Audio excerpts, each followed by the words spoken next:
Hey, everybody, and happy formal launch of Z690 along with 12th Gen series CPUs. Of course, we've recently kicked off quite a number of different pieces of content to be able to celebrate everything that's been going on with the release of 12th Gen series CPUs from Intel along with the Z690 platform. If you guys are interested in finding out about all the awesome stuff in terms of kind of our motherboards, make sure to keep it tuned here to, Facebook, Twitter, uh, Facebook, Twitter, YouTube, all our social media channels for a whole bunch of different kinds of content. We also have actually a pretty deep dive in terms of many of our series of motherboards in a recent AMA, which you can find on Facebook and on YouTube. But today, we want to talk about overclocking. Today is the actual formal performance embargo lift of 12th Gen series CPUs.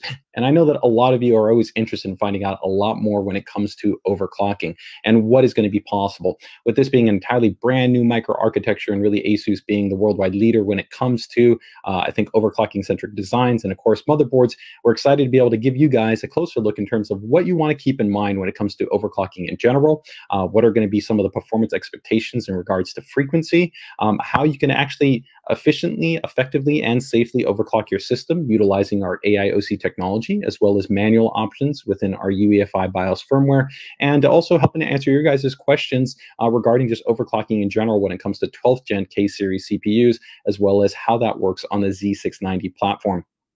There are quite a number of things to dive into in terms of this actual live stream, and we hope to give you guys a really good foundation, understanding a little bit more that if you're going to adopt into this platform, what you can expect when it comes to overclocking. Some primer points that I do want to go ahead and make sure to note are going to be first and foremost, one, we're going to generally isolate the entire kind of DDR discussion from CPU-centric overclocking, at least for the purposes of this live stream. We'll touch on it to some degree in terms of just some of the things you might want to keep in mind, but because there's a lot of nuance and other points of consideration to keep in mind when it comes to DDR overclocking, whether it's going to be DDR4 or DDR5, which is an option with 12th Gen series CPUs and our respective motherboards. We'll go ahead and reserve that for a later stream. Also, because there can be a lot of more specialized minutia for those that are kind of really tweakers and tuners, we're going to try to balance out giving you guys some insight that might be beneficial to you, those that kind of are going to say be dyed-in-the-wool overclocking enthusiasts that are going to appreciate maybe some extra specialized options that we'll dive into. But at the same time, we want to be able to give you guys a good baseline so that if maybe you're going to be overclocking for the first time, you have a good understanding of certain aspects that you kind of might want to be mindful of or that you might have questions about. So overall, very, very cool. Let's go ahead and just see who we've got here in the stream. Hey, Sebastian, thanks for joining us. Evan, thanks for joining us here on the stream. And overall, if you guys also are checking out the comment section, we do have Juno from our product marketing team. So she's going to help to go ahead and answer any guys' questions you might have when it comes to, maybe motherboard availability, pricing, maybe some of the products that we might be talking about in terms of like coolers and power supplies and some of the other things that might supplement the overall experience when it comes to overclocking. Hey, Richard, yeah, this is a pretty cool mic, but it's no longer available. It's our ROG Magnus. But with that, let's go ahead and get ready to get into it, guys. We've got a lot to be able to dive into and talk about. So first things first, let's go ahead and just give a little bit of a general lay of the land when it comes to what is overclocking. And really kind of from the most basic perspective, we're going to be taking essentially apart, and specifically here the CPU, and having it be able to operate essentially at a faster frequency than it was initially defined for. So from Intel's perspective, right, and pretty much what you see in terms of the marketing information relative to the CPU, those are going to be certain designated frequencies. This would be, take for instance, like a 12900K. Its maximum frequency that operates, let's say, under an all-core scenario. So if we were to fully load up all the cores underneath some type of workload, its maximum frequency would be 4.9 gigahertz, take for example. Overclocking would mean then essentially helping to bump that up, essentially go to another rung in terms of the frequency that you have that CPU operating. That could be 5 gigahertz, it could be 5.1 gigahertz. And more interesting, and definitely what we're going to spend some time to talk about here, is going to be the benefit of using what's called a per-core overclocking strategy. That actually means setting up a different frequency for different cores. This allows us to actually maximize the range that your CPU can actually get towards in terms of performance, and also better aligns with the way that applications are actually coded. Some applications favor a smaller number of cores, or essentially smaller number of threads, and some applications favor more threads. In this type of kind of per core scenario, you can really get a nice bump up in performance because you're not essentially limiting the CPU to only work at one frequency. And importantly, when it also kind of comes to overclocking, we're not leaving potentially frequency on the floor by kind of forcing all the cores to run at one frequency. But in short, again, essentially what we're talking about when we talk about overclocking is looking to have that CPU operate at a higher frequency than what it was originally defined from a base specification standpoint. Okay. So let me just go ahead and see if we got any questions in regards to that from a baseline perspective. Hey, Misfit, fantastic to hear that you have been such a passionate fan for ASUS and ROG, and that you're coming back in terms of continually being able to see the quality, the performance, and the feature set that we offer. Always glad to have just the great ROG community behind us. They're really passionate users, so very, very cool. So I think next item that we want to go ahead and touch on is going to be specifically what can be overclocked. When we talk about this platform, there's actually quite a number of knobs and switches that Intel has implemented. And when we get into the UEFI, or what's referred to sometimes by people as the BIOS, in terms of the different options that you have available for being able to tweak and tune your platform, there are a lot of options that are going to be available to you. Specifically, though, in terms of what can be overclocked, it's going to be the focus for us in terms of this discussion is going to be our core ratio and our core multiplier. We'll go into the desktop environment a little bit so you guys can see specifically kind of what I'm talking about. If you're not that familiar with some of these terms, don't worry about that. We're going to get that covered. But what can you overclock? Well, you can overclock the CPU. You can also overclock the memory. As I noted, that we're not going to go that much into DDR overclocking this time around, but definitely make sure to keep it tuned for that. You can also overclock what is called the ring bus or cache. This is an interconnect that can also help to affect overall kind of efficiency. It is what I generally refer to as a secondary level overclock. So it's not a primary focus, but if you're looking to kind of push up performance further, you can overclock it. You can also overclock certain buses. And lastly, of course, when we talk about holistically the entirety of our system, you can, of course, overclock your graphics card, and you can overclock the GPU and the memory, just very much like you can also overclock the motherboard, respectively, and we're talking about the CPU that's on the motherboard. So you can overclock multiple items, but our focus here is going to be talking about overclocking the CPU specifically and kind of the certain values that we want to keep in mind. And we're going to be talking about, voltages, temperatures, how to stress test the system, what the different kind of experience and options are going to look like. So don't worry about that, guys. Let me go ahead and just see if we got any questions that have kind of come up here. Fantastic, Misfit. Awesome to see that you've been able to work with us through so many builds. Always great to be able to know that we've got those type of users that are so passionate about working with us.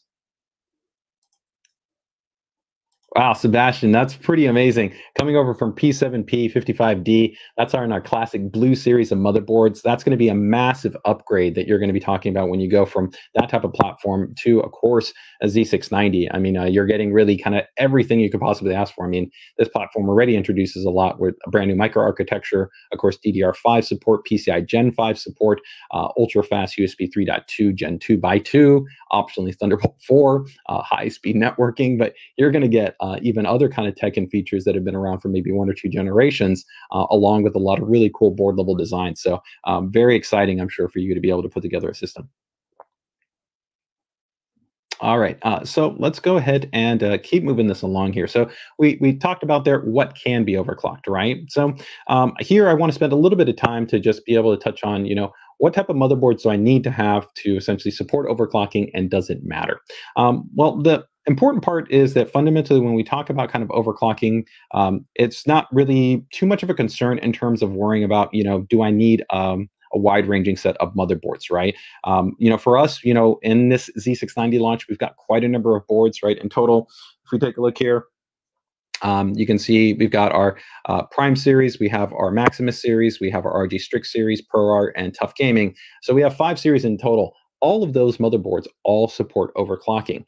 And even if we talk about some of our more entry-level SKUs, so something like the Z690-P, or maybe here like what I've got with the Tough Gaming Z690 Plus board, these are going to be able to offer a great overclocking experience. It doesn't matter whether you end up going with a Core i9, a Core i7, a Core i5. They will all be able to offer a stable and reliable experience in that regard. A lot of times there's discussion regarding components that are on the actual motherboards, such as kind of the VRM, which is made up of multiple items, such as the capacitors, the power stages, the inductors. If we want to get a little bit of a closer look here, we can go ahead and do that. So let me go ahead and do that for you guys. And you guys can see a little bit more what I'm talking about. So if we use this TUF gaming board here as a reference, this is the power delivery section that's on the motherboard, right? And underneath these large, robust heat sinks, we have our inductors, our power stages, right? And of course, here we also have our capacitors, and here's the CPU socket. On pretty much a baseline, if we go from the Z690-P and up, we're starting off with at least 14 power stages. And as we get even to higher end boards, we'll go to even more power stages and even more advanced version of these power stages. You don't need to feel kind of worried that you're going to be compromising just by maybe going with a more entry-level board. All of them will be able to offer more than enough power to be able to ensure a stable level of operation.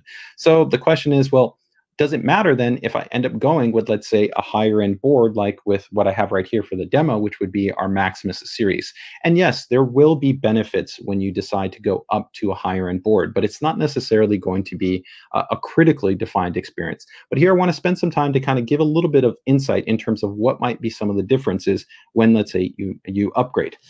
Here you can see we already have very, very large, robust heat sinks. These already have a lot of surface area. There's a lot of fins. This entire section covers over the entirety of this I/O shroud. So this is all one full aluminum piece with a lot of fins. It's a very, very dense, high-performing heatsink solution.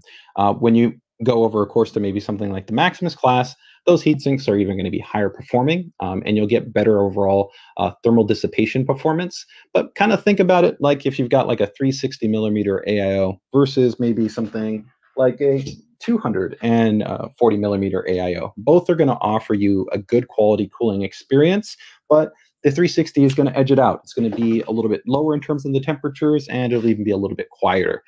So it's not necessarily like a huge difference, but you do have an experiential difference. Now, where there are going to be some other kind of points of improvement, though, that will exist as you do kind of move your way up in terms of the motherboards, will be that you'll have higher end boards will have, let's say, maybe more accurate types of monitoring technologies that are built in on hardware level. The Maximus series takes, for instance, has a specialized differential dye sense monitoring system that gives you a more accurate and responsive readout for things like voltage. Our Extreme and Apex series boards even take this to a further degree with specialized hardware that will allow you to have a kind of advanced sampling of kind of voltage. This isn't going to be required for normal overclocking, but for those of you who might be super enthusiasts that appreciate wanting to get as much information as possible to make things as most efficient as possible, you might definitely appreciate stepping into a higher class of board. As I noted, when you also go to the higher end boards, you'll get an improvement in terms of the power componentry and the heatsink assembly. There will also be differences in terms of the way that you can approach overclocking. Making a step up to something like our ROG Strix series, the ROG Maximus series, or our Prime series, all three of these series do offer our AiOC technology. And this is really going to be one of the key ways that we talk about overclocking for 12th gen and getting the most out of your system when we talk about your CPU and your cooler. So something to just kind of keep in mind that, TUF Gaming and our ProEd series, fantastic boards, and you can manually overclock them. And pretty much all the information I'm giving you will still apply to those boards. You just might not necessarily have some of these more streamlined options that will be available. Last but not least, there will be more specialized kind of tweaking options that you'll even find reserved only on the Maximus series, where our R&D team has worked really hard on the design and development from a physical perspective that also aligns with what we call special presets or tuning parameters that we'll have in the UEFI BIOS. And we'll show you a little bit more about this when we actually get inside of the UEFI and kind of run through some of those specifics. But again, you don't have to kind of be super concerned or kind of critically worried that if you don't jump up to the highest end series of boards that you're going to be necessarily limited in terms of the overclocking experience. Okay. Let me go ahead and just see if we got any questions that might have popped up there. Hey, Bryant. So that's a great question. We're not necessarily going to go a huge amount into DDR overclocking, but I can definitely give you some insight there. So there's a 12th gen IMC DDR4, a better chance to push higher clocks. The Rocket Lake, essentially IMC, along now with Alder Lake, already had a very, very impressive IMC. If you actually check out our prior Z590 live stream, we showed actually overclocking, up to 5.3 gigahertz with an XMP-based profile kit, which is quite impressive when you talk about Streamline being able to access higher frequency. Many times there's a balancing act between users thinking that only the best approach is to go with low latency, but when you talk about having effective bandwidth, bandwidth can actually directly correlate to being able to offer better performance. And unless you can concretely ensure that you're going to have such efficient and tight timings, then you can actually offset this by actually scaling up the frequency. And this is really the benefit of having essentially what are quote gear ratios, which is what was introduced in Rocket Lake, but has also been present in prior platforms like the HEDT platforms that Intel has had in the past, that this allows you to scale up to higher frequencies. In that regard, you're still seeing the effective, I'd say, overall realistic limit be over 5 gigahertz, up to probably about 52, 5300 megahertz, or essentially 5.2, 5.3 gigahertz, being about your kind of general frequency wall that you're going to see in terms of Alder Lake and DDR4. Gear 1 to Gear 2 is going to still be fairly similar. You're not going to see a large difference there. One thing to be mindful of, though, is that the ROG boards that do feature our more advanced memory topology, so OptiMem3, will still continue to offer you essentially the ability that because they have a better signal performance, you can go ahead and tighten up your memory even more so than you might traditionally on a board that doesn't have OptiMem3. An example of that is that if you wanted to, let's say, run a high DDR4 frequency, so let's say like 3700 megahertz, 3800 megahertz, but you wanted to see if you could drop down the primary, let's say, cast latency, that would be possible by maybe making a small adjustment to the amount of millivolts that you're supplying to the DRAM. And if you essentially did have an OptiMem3 enabled board, if you tried the same thing, the board might not even post successfully. So we still maintain essentially these type of advanced options to be able to allow you to have kind of the scaling that you want to pursue, whether it's going to be for tighter timings or whether it's going to be for focusing efficiency. But I'll tell you that even in the prior generation, if you were trying to match effective performance, you could already see benefits by moving over into like 4400 and higher frequency memory when you're talking about the minimum frame rate performance in some games, as well as the average overall. So, again, it very much depends on your application, but overall, the relative DDR4 experience on Alder Lake is going to be pretty similar. Where it really shines, of course, is going to be in DDR5. DDR5 has an extraordinarily high range in terms of the frequency, and even here at launch, we're going to see the vast majority of CPUs actually be able to hit over 6 gigahertz. We expect pretty much consistently from an overclocked frequency. And then smaller sets of CPUs, due to just the margin of quality, will probably drop down from there. But still be possible. You'll still be able to actually see even higher frequencies than that. But of course, not necessarily every CPU will have that type of scaling present within it. Hopefully that answers that question. Let me just see if there's any other questions there before we get to one of our next portions right here. Definitely, Bryant, you make a good point there. If you're looking for hardware readout information, we'll actually be showing you guys our new version of Armory Crate, which actually does give you quite a bit of readout information. Our recommendation a lot of the times in terms of if you're looking for utility is first and foremost, you can use our Armory Crate software, which gives you a lot of monitoring options. Intel XTU, which is formally designed and developed by Intel, is a great option as well. And then if you're using, other types of utilities, ASUS comes included with all ROG Maxima series boards, and we work very closely with them to be able to ensure robust readout performance. But you'll actually see later on that I will also use HW Info, which is a great community-based developed application as well. So any one of those will be good options there if you're looking for something.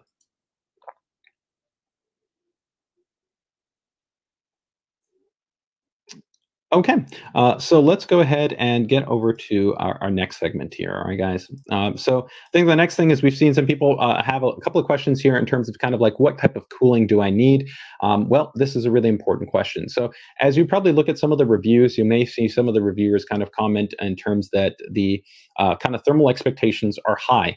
The reality is, as you move over to kind of the the production process that Intel is using here, which is, of course, a smaller process than they've used in the past, you also are going to actually be having a little bit more of a challenge in terms of thermal density. And this is just kind of inherent to packing in a lot of things within a smaller size.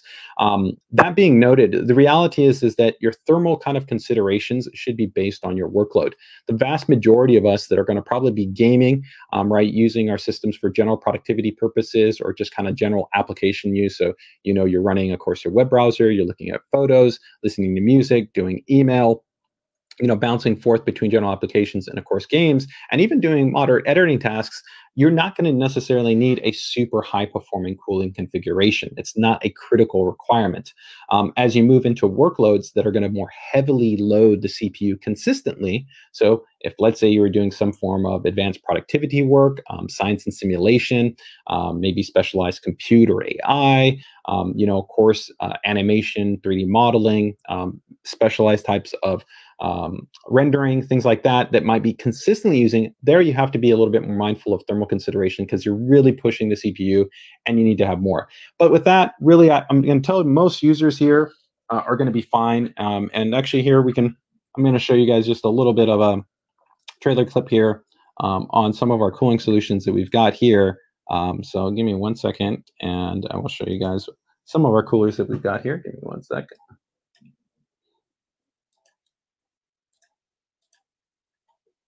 And we have an entire range of coolers right here. This one right here that I'm showing you guys, this is one of our Strix LC 240 millimeter AIO coolers. And this is really the most popular option that's right now available on the market. And that's going to continue to be a very solid choice. If you decide to kind of move over to a 280 millimeter AIO, or you move over to 360, here you can see the Ryujin 2, which I'm going to be using for the demo. We also have it in a 360 on our Strix LC series coolers. These will be great options, especially for those of you that are going to be more likely to move into, let's say, a Core i9, or want to not only keep the temperatures cooler, but also prioritize a bit of acoustics, right? Keep the system quieter as you also push the load. But I'll tell you that even as we get into overclocking results, right? When we're pushing the CPU 5.2, 5.3, 5.4 gigahertz that would be present on multiple cores, even with voltages that are going to be defined, 1.45, 1.5, you're going to be entirely fine in terms of the overall kind of thermal footprint under general user loads. So you don't necessarily have to kind of go, wow, if I don't have like custom water cooling, I'm going to be limited. And we'll definitely talk about actually how our AIOC technology plays into working with whatever cooling solution you have. So if you've got a 360 millimeter AIO cooling solution like here, the Ryujin, how it will automatically adjust to that. Or if, let's say, you have something like, a water block, right? And maybe you want to go with a large high performance, a radiator for custom water cooling, how you'll also have additional margin, right, in cooling. But it's not going to be a hardcore requirement in terms of your cooling expectation. I think it's very reasonable that essentially, again, if you've got a 240 millimeter, which is, I would say, my baseline recommendation, regardless of whether you're talking about a Core i5, a Core i7, or Core i9, that I would say is your starting point. If you want to go to have something, of course, a little bit more, 280s are very solid. We have our ROG Strix LC 280, which is a great choice. And of course, if you want to even have a little bit more, then you can move over to a 360, which you can see again right here with the Ryujin. And for those users that really want the most in terms of cooling performance, of course, water cooling is the way to go.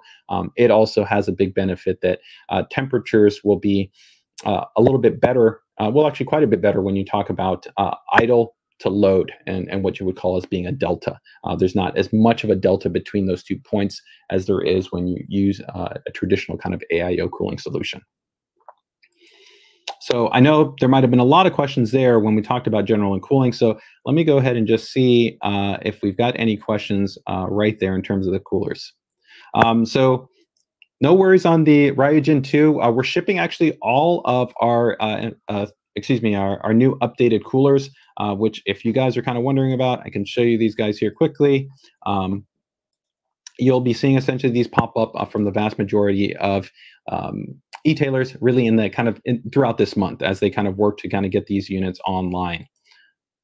So here you can see actually all 3 of the coolers that we'll have. We'll have the Ryujin 2, the Strix LC2 series, and then the Tough Gaming series. All of the updated coolers will be shipping in the box with 1700 bracket. So you are good to go, so you don't need to worry about that. I will quickly show you, though, that we do have actually a design implementation on ASUS Z690 series boards that does allow you to use your 1200 series coolers in the interim until you can get a 1700 bracket. So you do have some flexibility in that regard. And here you can just see an example of kind of the Ryujin 2 installed. Here's a great build from GT Lim where he's got the Ryujin 2 in a nice setup there. And that's the Strix LC series. Big difference there is the Ryujin comes with Noctua IPPC fans included, as well as a VRM assist fan, which is built into the pump housing. And of course, that large 3.5-inch display, while the Strix LC2 doesn't have an actual customizable display. Okay. All right, guys. So let me see. Hey, Kevin, in terms of custom integration, we already do have integration with CAM and Corsair when it comes to RGB software, but we do prioritize actually management and RGB lighting through ASUS Aura and Armory Crate, as well as Aura Creator. But if you do get Corsair memory, then you can go ahead and still sync that by installing iCUE and then using the plugin module. But that doesn't allow you to essentially have control with iCUE for all your ASUS-based devices. If you want the most seamless level of control, we have many partners that don't require plugin support like that. So, Team Group, G-Skill, Patriot, Kingston, Mushkin, there's many partners that we have. But if you're interested in RGB lighting, make sure to keep it tuned. We'll have a dedicated stream coming up in the not too distant future.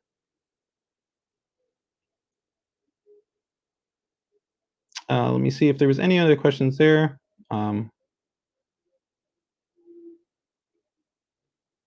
Okay. All right, great. So yeah, I think we're okay, guys. And again, feel free, go ahead and drop your guys' questions in the comments there if you want to have me answer them on there. But if not, we'll just, like I said, keep moving things along here so that we can get into our stream, focusing in on the actual overclocking portion here, because I know that that's really where a lot of you guys have interest. So now that we've talked about kind of what cooling expectations we want to keep in mind, kind of the baseline requirements, right? Will it help me when I'm gaming, and why overclock? Well, it really kind of depends. Different games have different types of engines, right? And they respond differently. You can definitely see that, I would say conservatively on a general average, with a good level overclock, which again would probably be somewhere in the range of some type of variation of frequency of like probably 5.1 all the way up to probably about 5.4, some type of mix like that from a per core overclock that you would have on your CPU.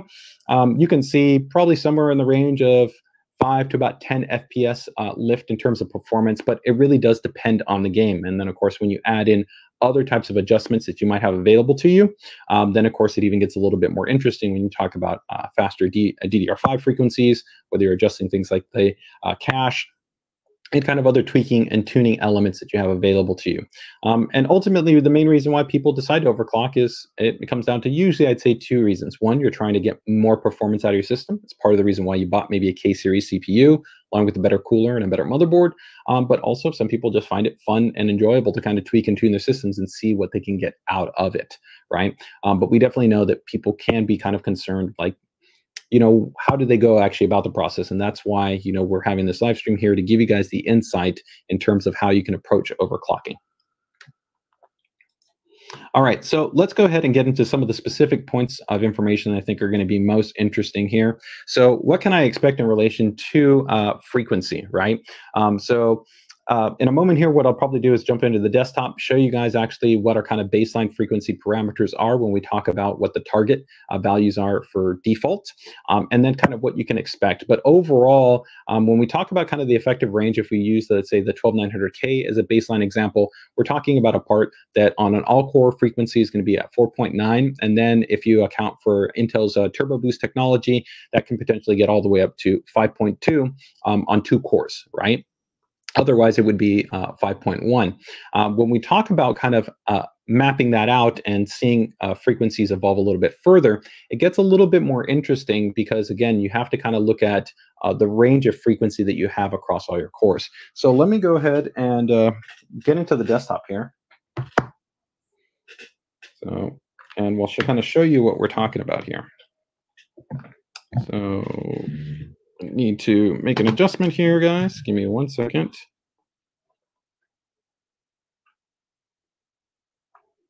Okay, so let's go ahead, and we're here in our desktop environment. So I'm going to go ahead and just open up XTU, guys. And so this is Intel's default utility, right, which allows you to kind of look at a lot of information. We could also reference information within Armory Crate, and I'll show you guys a little bit of a UI environment. Now, I've got our desktop resolution is a little bit larger, just to hopefully make this a little bit easier for you guys. So it's not kind of ideal in terms of giving you guys an exact layout in terms of how everything looks. But if we also open up Armory Crate, I'll be able to show you that you can now actually see all your actual CPU frequency information. So you can actually see there's a weighted average for the CPU frequency, but then you can actually see right here where it breaks it down, core 0, core 1. You can actually see all the readout of those values there. And you can actually see here, you can manually select it. You could go to all, and you could get the readout of all that information. It'll be available to you. Shows you the corresponding temperature and the corresponding voltage. But let's go ahead and just go through XTU. And this is a free application. It's directly downloadable from Intel's website, right? And here we can actually see what we're talking about when we talk about the respective frequencies that are capable, right? So we can see that we do have two sets of cores, right? We know that we've got our P cores and now also our E cores. The maximum frequency that'll be possible for each respective set of cores will be different. They are not the same, even though the quote-unquote maximum that you can set is actually quite high on both of these. So here we can see our default is going 49 all the way up to 52, right? Here you'll actually see essentially that these numbers are going to be adjusted when we go about our overclocking pursuit, where we'll be able to bump this up, generally on the most conservative side, probably at 50-51 on your all-core side. And then when we move up to essentially a lower number of cores, you're going to be in 53 to 54. With enabling things like thermal velocity boosts, or also maybe even having a little bit better quality of your CPU, you could actually even see scenarios where you could reach 55. So that means effectively we're going to be in some scenarios that, from, let's say, compared to 3 or 4 core here, you could have 400 megahertz uplift, a 500 megahertz uplift. From the all core uplift, it's going to be probably closer to around, I'd say, 200 megahertz conservatively in terms of the uplift. Now, when we talk about your E-cores will also potentially be able to see an improvement as well. Now, you can set these E-cores up to, theoretically, 120x, but that's not going to, of course, be possible. In the real world right now, what we're generally going to be seeing is going to be somewhere between about 40 to about 42, maybe possibly 43. Again, this depends a little bit on the quality of your CPU. Importantly, Intel has given you the flexibility to essentially turn off the E-cores, and actually this can allow you to extend the margin of the P-cores. So this could be really, really interesting when we talk about our overclocking pursuits. So why is that going to be interesting? It could be that we could actually disable the E-cores, and we could actually have then a higher set of frequency across all the P-cores. The reason why is that as you actually make any modifications to the P-cores, even though they're independent from the E-cores, they do actually work in tandem and affect each other. So by disabling the E-cores, we can actually have a bit of a frequency bump for every kind of set of E-cores that you disable. This could be in the range of about 15 megahertz. There's also going to be a change to the amount of voltage, the amount of millivolts that would be defined, the voltage that you're supplying for the corresponding overclock. So this is where it's very exciting from, I think, kind of tweakers and tuners out there that want to be able to potentially get more performance in certain types of scenarios, certain types of game scenarios. Those P-cores are primary cores, especially for gaming. So it's exciting that maybe you could go ahead and disable all your E-cores and then all of a sudden have like a 5.4 gigahertz overclock on all of the P-cores, or maybe even 5.4 and then a mix, maybe potentially 5.5 on very, very good quality CPUs. So it gets a little bit tricky when we talk about, like I said, what are the proposed frequency ranges.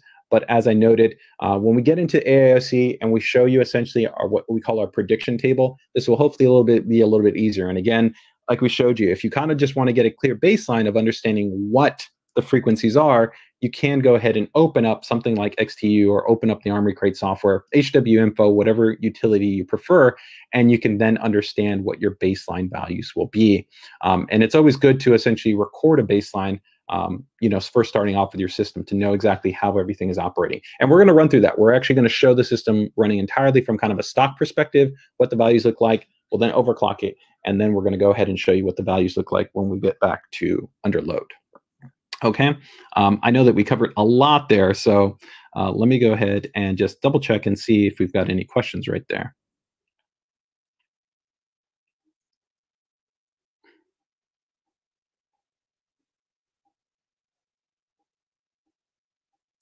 Interesting.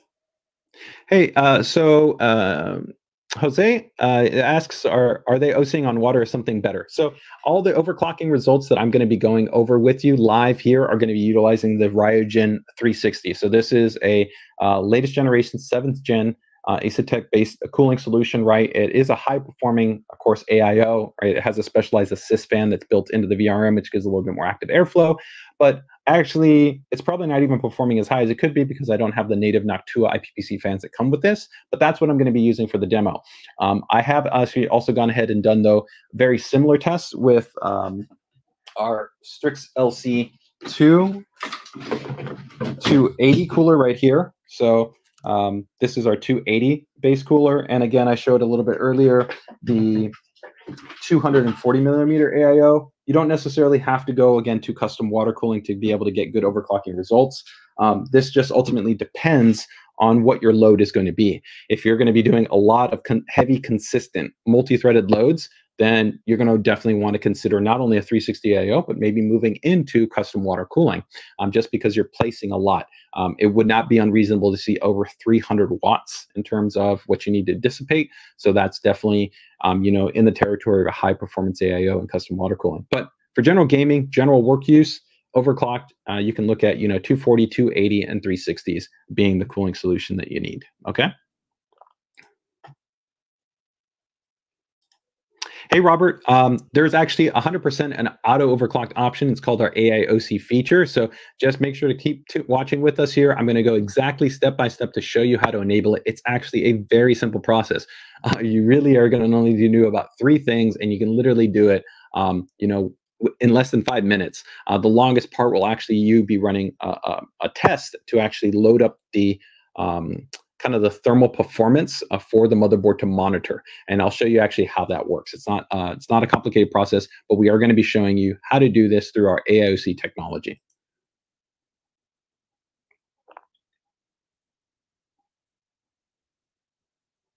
Hey, Richard, we haven't considered making our own memory, but we do have really the leading kind of industry partnerships in place. So every premier DDR4 and DDR5 manufacturer is validating with ASUS. We actually have more memory. If you check Intel's XMP validation table for DDR4 and DDR5, ASUS is the #1 manufacturer in terms of validation when it comes to memory. So really, again, whether you're picking G-Skill, Corsair, Crucial, Mushkin, Patriot, Kingston, Gel, AData, Team Group, really any one of the amazing partners that we work with, you can feel confident in terms of having great interoperability and compatibility. And while we're not touching on it here, we also have a really amazing feature that we call AMP, which will even make overclocking memory for non-XMP kits possible, which is a very cool feature that we will have. Okay.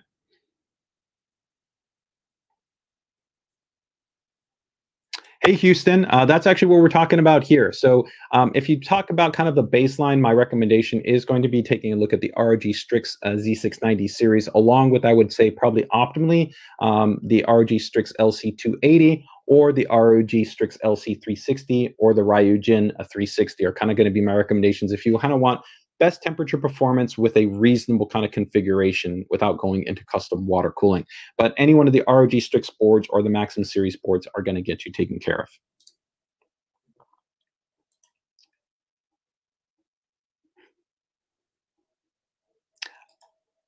Hey, Rob, we're going to actually be showing this actually through a couple of different ways. We're going to go into the UEFI BIOS, but we will actually be executing the overclock. It can be executed, the AIOC feature, all within Windows, or you can also go ahead and enable it directly within the UEFI. And we'll actually show you the way both of those things work. Okay, so let's go ahead and now that we've talked about again about memory frequency kind of expectations, again to recap there, I would say conservatively we're going to be talking about 5.1 generally, in for all core frequency, up to about 53, 54 as we move into the per core frequencies and better quality CPUs. or opportunistically by utilizing things like Intel thermal velocity boost, we can maybe even approach into the 5.5 gigahertz range on a per core, whether that's maybe on one core or potentially two cores. Importantly, though, keep in mind that if you're potentially looking to even eke out a little bit more, this is where also disabling the E cores could be advantageous to you, okay? So what about voltages? How does this work between kind of P cores and E cores? So we can go back again here to our desktop. And we can actually go into the UEFI. It won't matter, but for the purposes of what we're trying to show right here, this will work in terms of just kind of giving you a baseline. So when we talk about the type of kind of voltages that you have available to you, there are going to be different sets that you have in terms of how you can approach overclocking. You have an adaptive voltage or you have a static voltage that is available to you. And so for every single one of these actually cores here, you can target them differently. So if we, let's say, go to per core here, you'll see that there's an option here. One's called adaptive and one's called static. Generally, we haven't used static in a very, very long time. We utilize Intel's adaptive voltage technology because it allows for much better efficiency. Why do you want to use that? It's pretty simple. If we go ahead and open, let's go open here, 8064. We're just going to open up the CPU monitor. Again, you can go ahead and do this within our Armory Crate software. As remember, I showed you that you can monitor the voltage in there as well. But if we look here, you're going to see here's the CPU frequency, and here's the voltage, right? This dynamically will fall and rise depending on the load that the system is responding to, right? So if it's essentially idle, you'll see that the frequency drops down and the voltage drops down, right? An adaptive voltage helps to maintain this type of policy along with maintaining your standard power profiles within Windows, but critically also is efficient at how it applies the voltage as we decide to overclock. And it's essentially as we try to bump up the frequency and the voltage that we're applying to each rung, it's done in a more efficient way.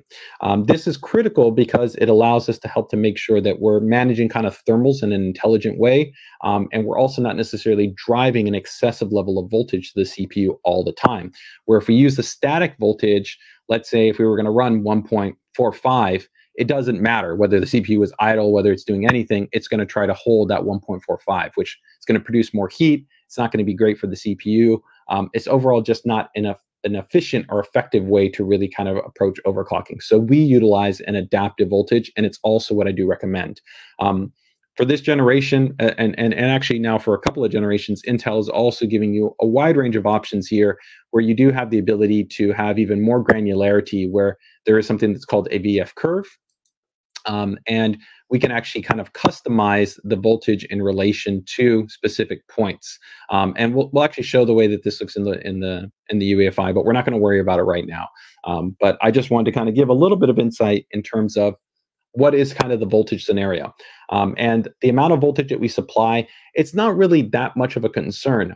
You know, some people are going to kind of be a little bit concerned that if you kind of go into 1.4, 1.45, 1.5, but keep in mind that the amount of voltage that's being supplied, right, isn't indefinitely. It's not for an extended period of time. You're generally only using that when you get to that respective frequency. So actually the duration that's being applied is actually fairly small. And that's why we say it's an overall kind of more efficient way to be able to approach overclocking that helps to conserve the life of the part. You know, this is ultimately a little bit of a trade-off that you make, you know, when you overclock, is that you are going to be pushing something beyond its specifications, but this can still be handled by the cooling solutions that we talked about before. Okay. All right. So the last part here, before we kind of start to get into some of the demo portions here, is going to be what about the cache? In prior generations, you could essentially adjust what was called like the ring bus or the cache ratio, and this essentially could help to improve overall kind of efficiency and kind of core-to-core communication and kind of some things along those lines. And you can still go ahead and overclock the cache, but critically, it's important to understand that, again, your E cores and your P cores do influence the cache. If you disable your E cores, you're going to be able to go higher. You could go, you know, 47, 48, 49. So, you know, 4.7, 4.8, 4.9 gigahertz. If you keep it enabled, you're going to be a bit more locked down. Probably, your range is going to be closer to about 42, 43, right? Our default policy is that we will not disable the cores, but it can work with disabling the cores. So we will give you both ways, however you want to approach it. You don't have to kind of worry about that. But the default is we don't do that because we want to leverage all the work Intel has done to give you great experience when it comes to the P cores and the E cores working at the same time.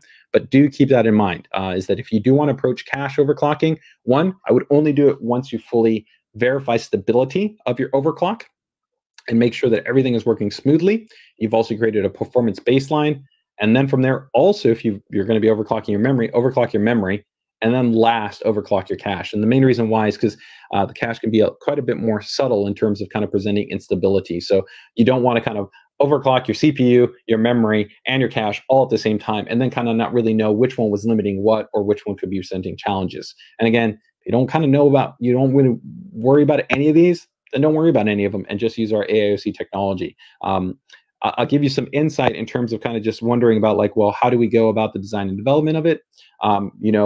There's literally hundreds of samples that we go through, thousands of hours in terms of validating this to be able to create very close aligned data sets that help us know how much voltage, what's this frequency scaling that we can get towards to ultimately be able to give you the most out of your CPU and out of your cooling solution in a really easy, effective, and efficient way. All right, guys. So let me see here if we got any questions right here.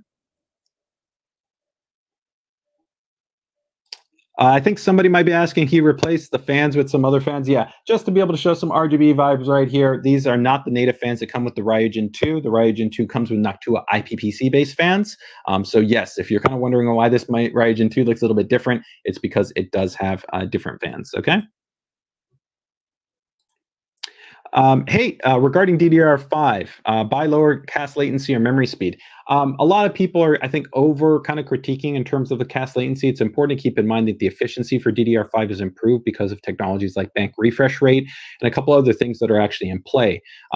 Also, commonly keep in mind that ultra low cache latency memory on DDR4 is really not that common. While you can get CL14, it's really not that easy to get. The most common kits really actually on the market are C18 kits up to C20 kits. You can still fairly easily get C16 kits, but the fact is that we're starting off at a baseline of 48. You can get 52. You'll be able to get much higher frequencies than that. The effective bandwidth increase that you're getting in most scenarios will be beneficial to be able to give you that. I wouldn't necessarily worry about kind of diving into having to go get the quote unquote lowest CAS for DDR5. At the end of the day, I think that if you start off from a baseline, whether it's going to be 48 or 52, you're still going to get a fantastic level of performance. But of course, if you're making the investment and want even better performance, then scale up that frequency and kind of go from there.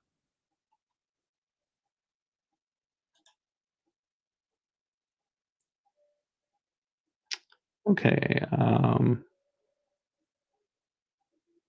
That's a good question. Overclocking does not require a large PSU. So this right here, this is our RG Thor. This is an 850 watt. This would be my recommendation.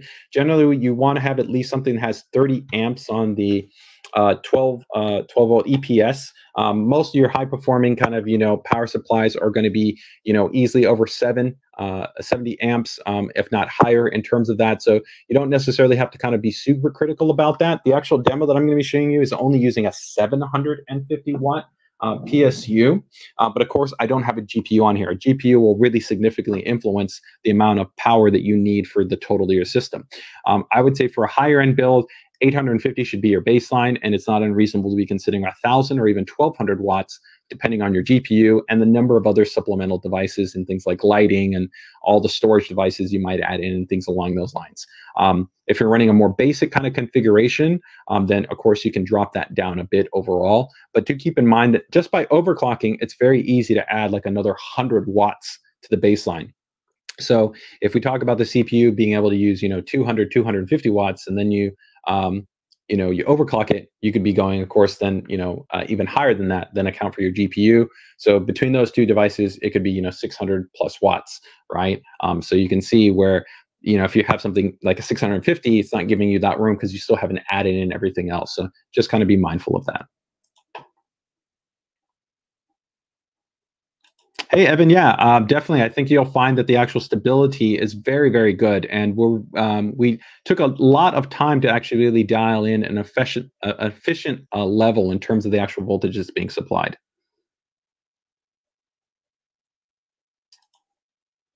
Okay, so let's go ahead and keep moving this along to our next question here. So let's see, what about cache?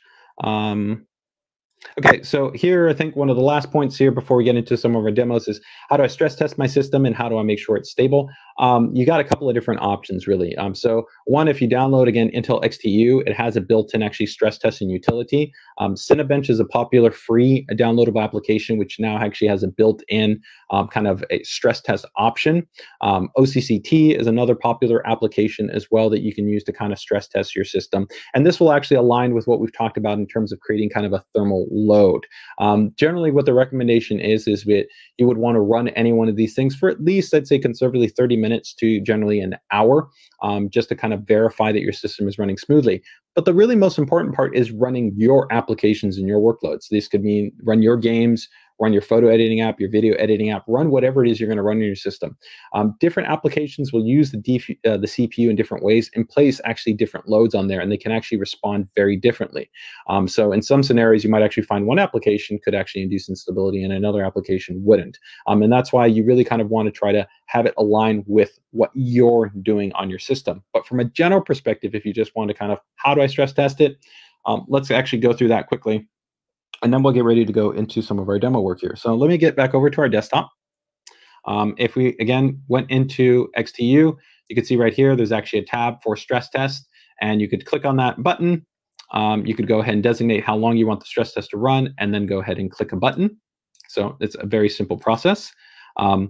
ASUS 64, keep in mind, we do offer ASUS 64 with all of our ROG Maximus series boards. You get actually a full 1-year license included. So this application, which normally would cost you money, comes included with our motherboards.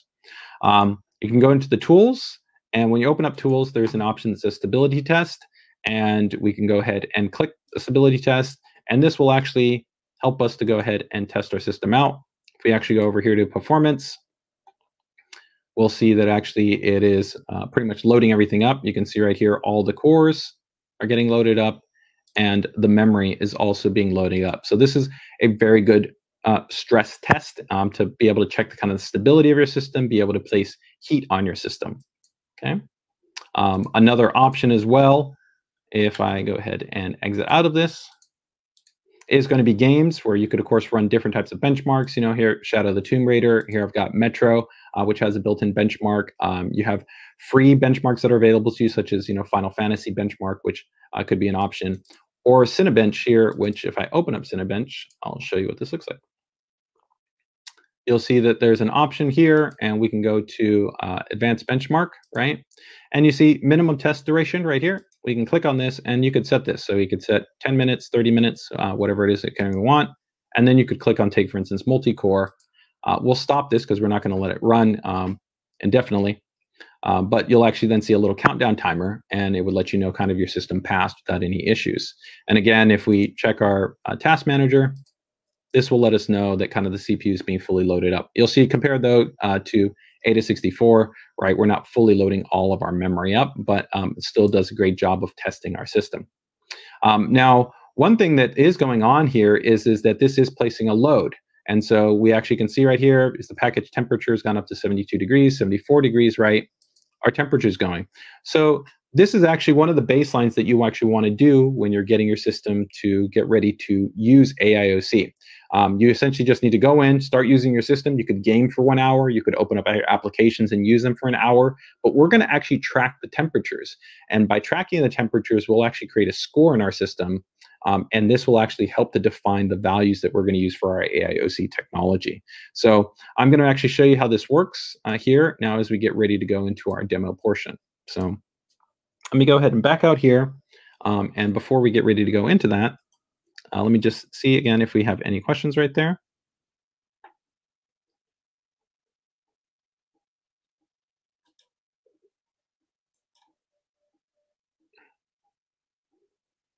Looks pretty good. I don't see any immediate things there. And again, if I miss your guys' question, please feel free to go ahead and just drop it there again, and I'll do my best to go ahead and get to it when I can.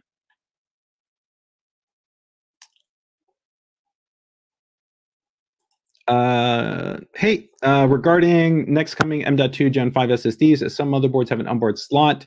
All Maximus series boards, whether through a native slot on the motherboard, as well as either through our Hyper M.2 add-in card, which will come with select boards, will support PCI Gen 5 M.2 SSDs, all Maximus series boards. The ROG Strix-E will support also PCI Gen 5 and M.2 Gen 5 operation.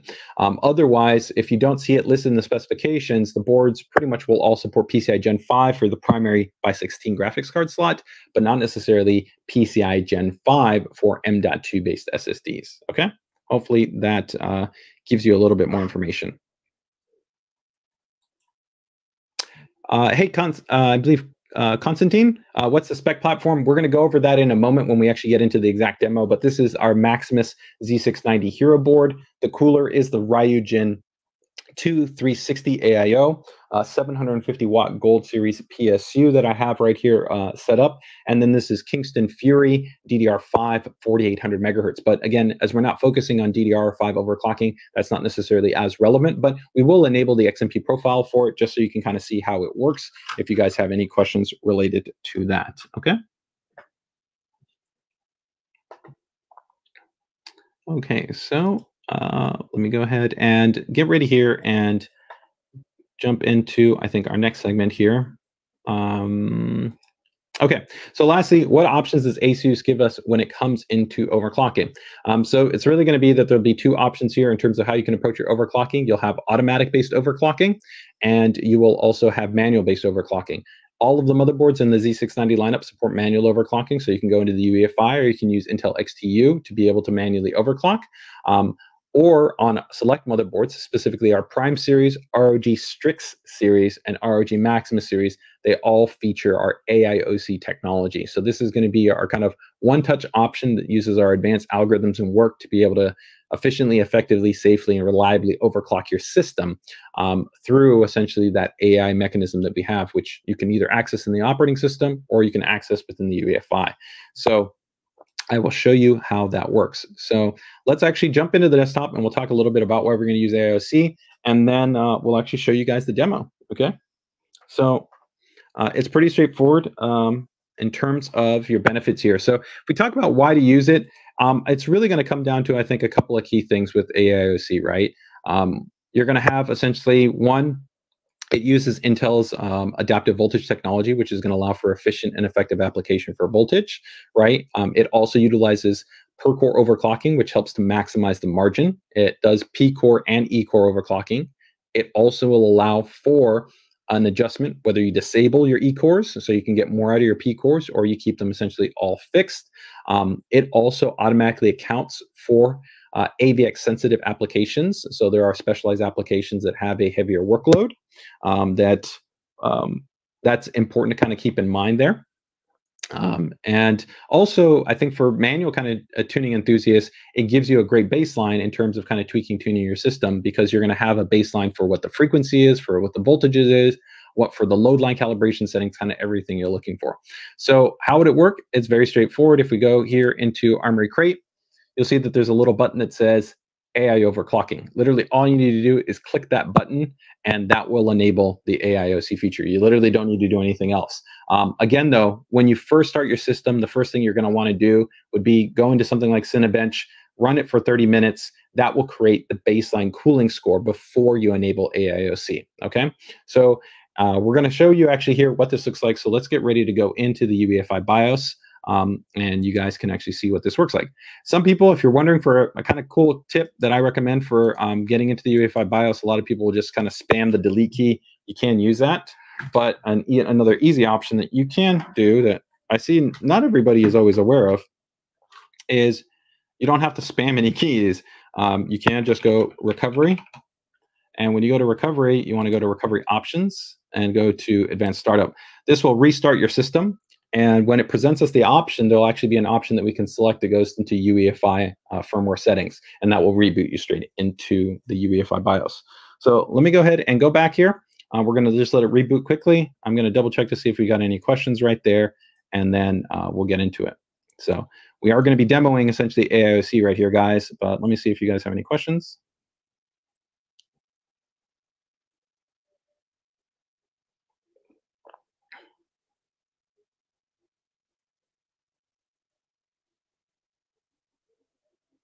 Hey, Evan. Yeah, I can show you the Hyper M.2 card. No problem. If you want to take a look at it closer too, we also did cover it specifically in our kind of AMA Z690 stream, which is up on YouTube and Facebook right now. But I'll go ahead and show that for you. No problems there.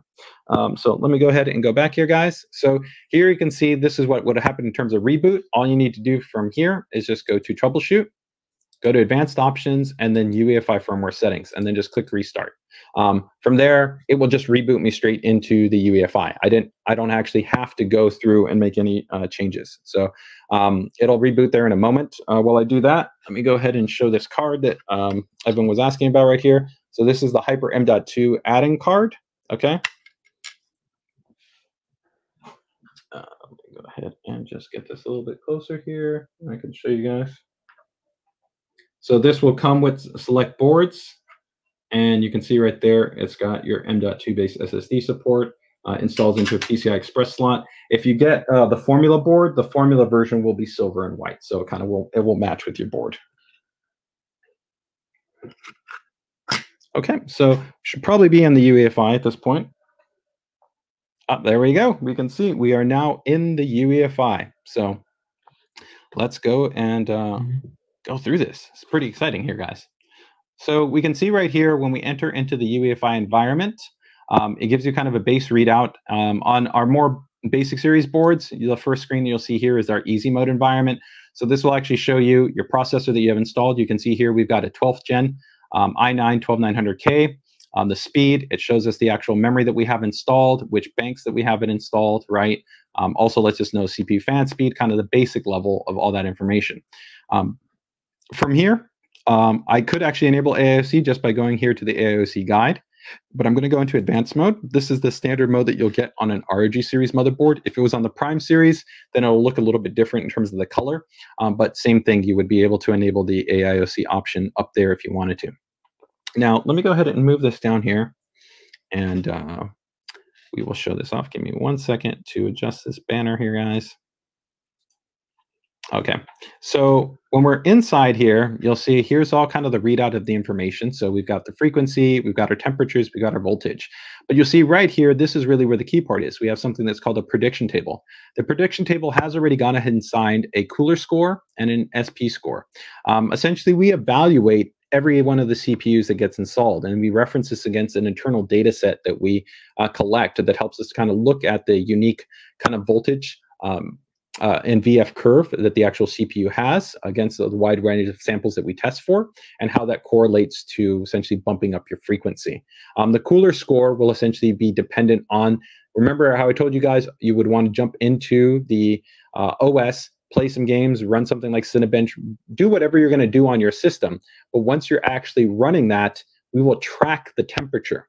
By tracking the temperature, we essentially know how cool your CPU can operate, and that helps us to know what we can essentially define as far as the overclocking range. So you see here, here's P cores, here's E cores, there's a corresponding voltage and frequency table, right? It's all listed out for you right there, right? Now, all that we need to do is essentially just have to go to AIOC guide right here.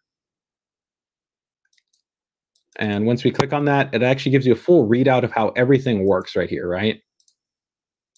And then you would click enable, or we'd go to next. Either which way, it'll work. But I'm not going to do that yet.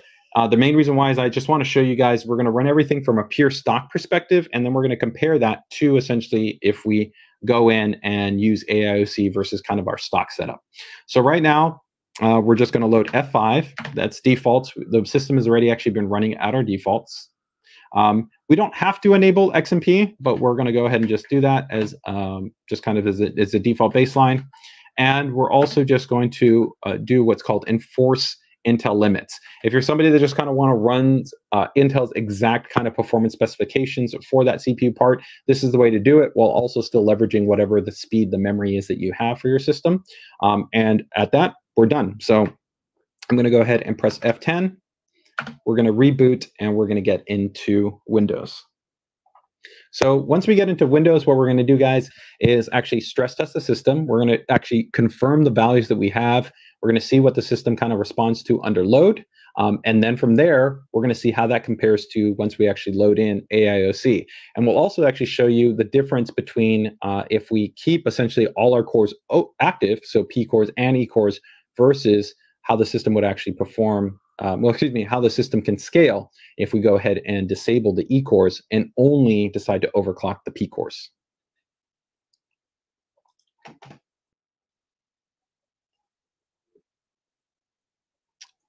Okay. Will there be a high difference? Will there be a difference between essentially DDR4 and DDR5? Yes, DDR5 supports significantly higher frequency scaling.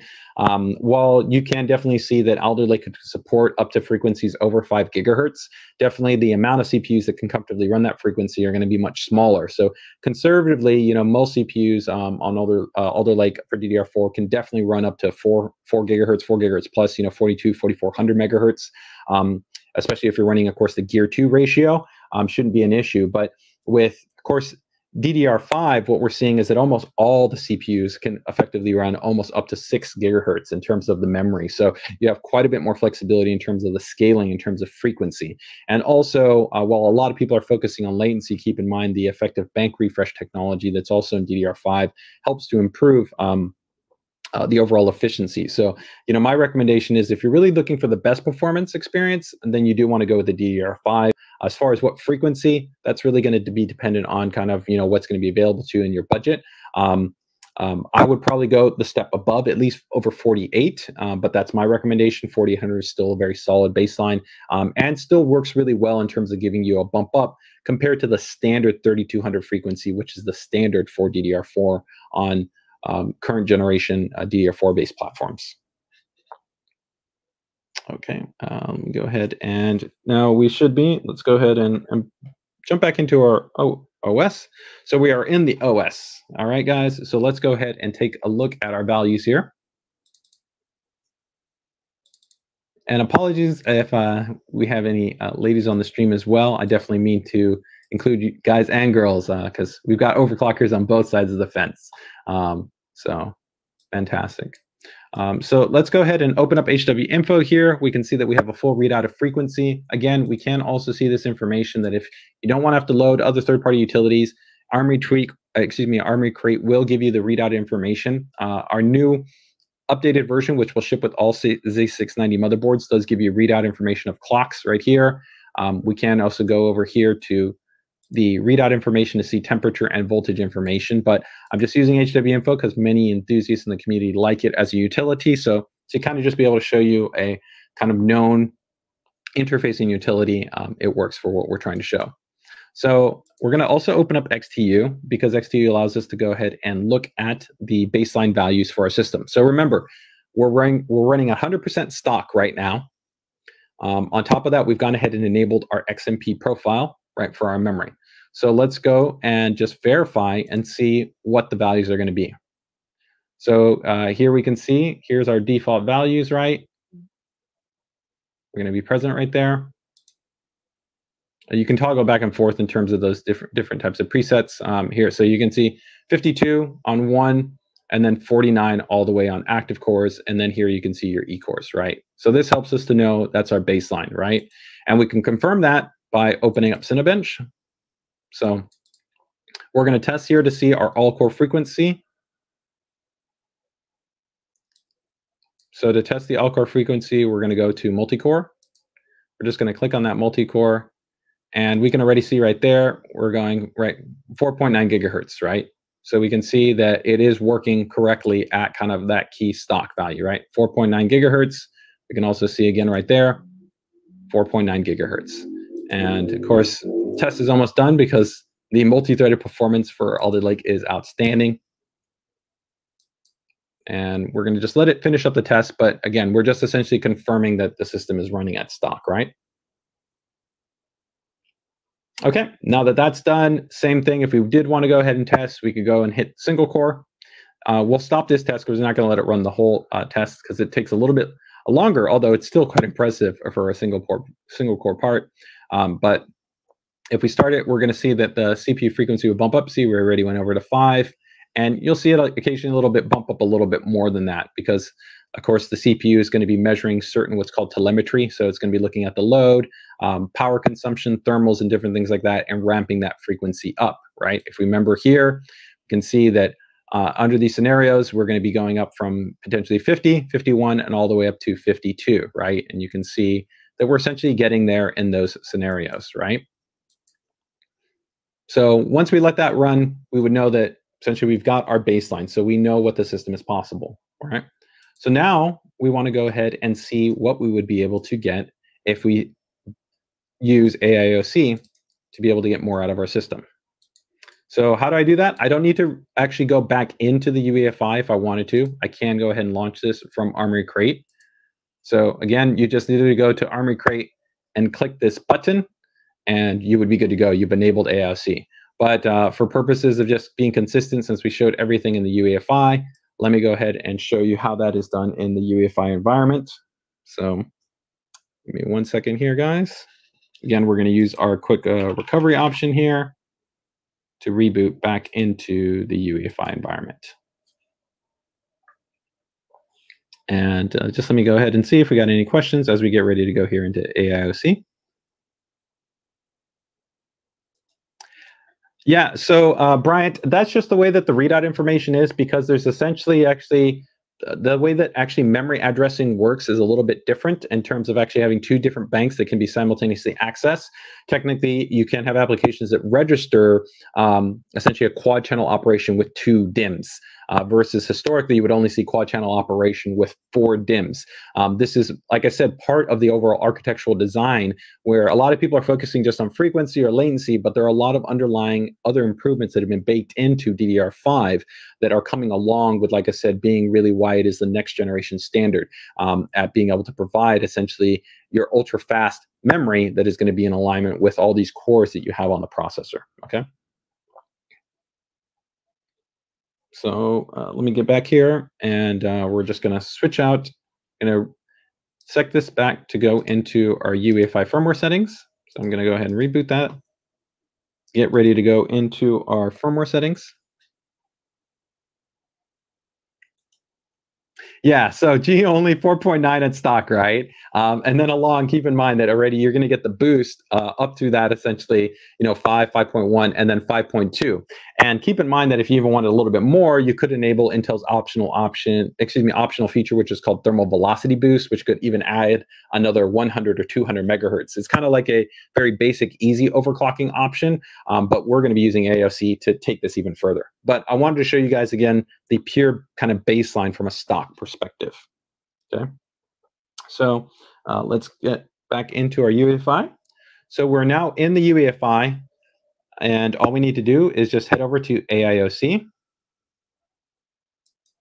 We're going to go ahead and click Enable AI. It's going to ask you, this will enable AI optimizations for your CPU frequency.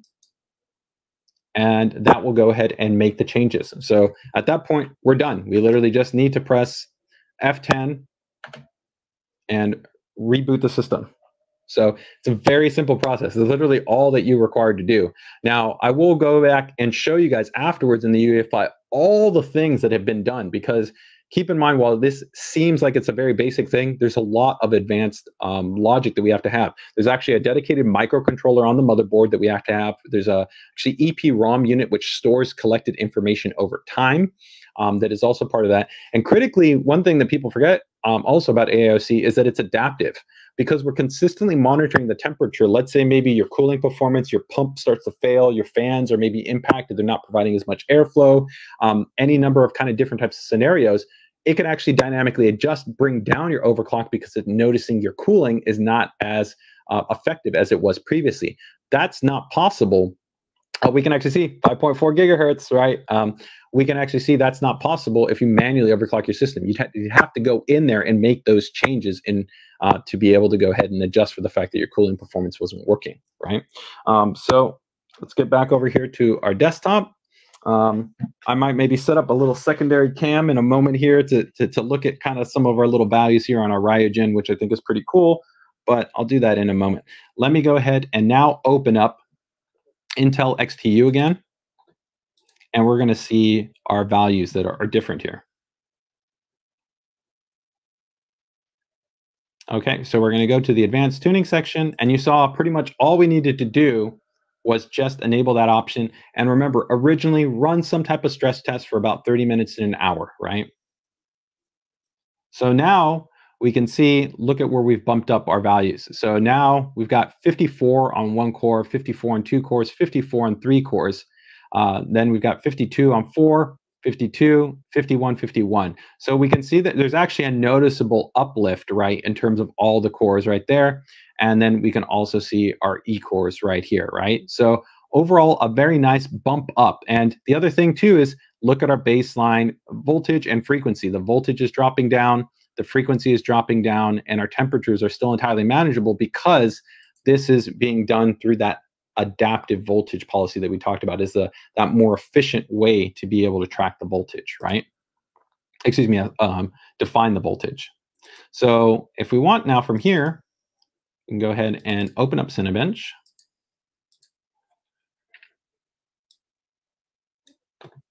And let's go ahead and open up, can open up, I guess, HW info again. I mean, we can see again, there's a lot of different ways that we can check this frequency information, right? But we'll just kind of keep it consistent to what we had before.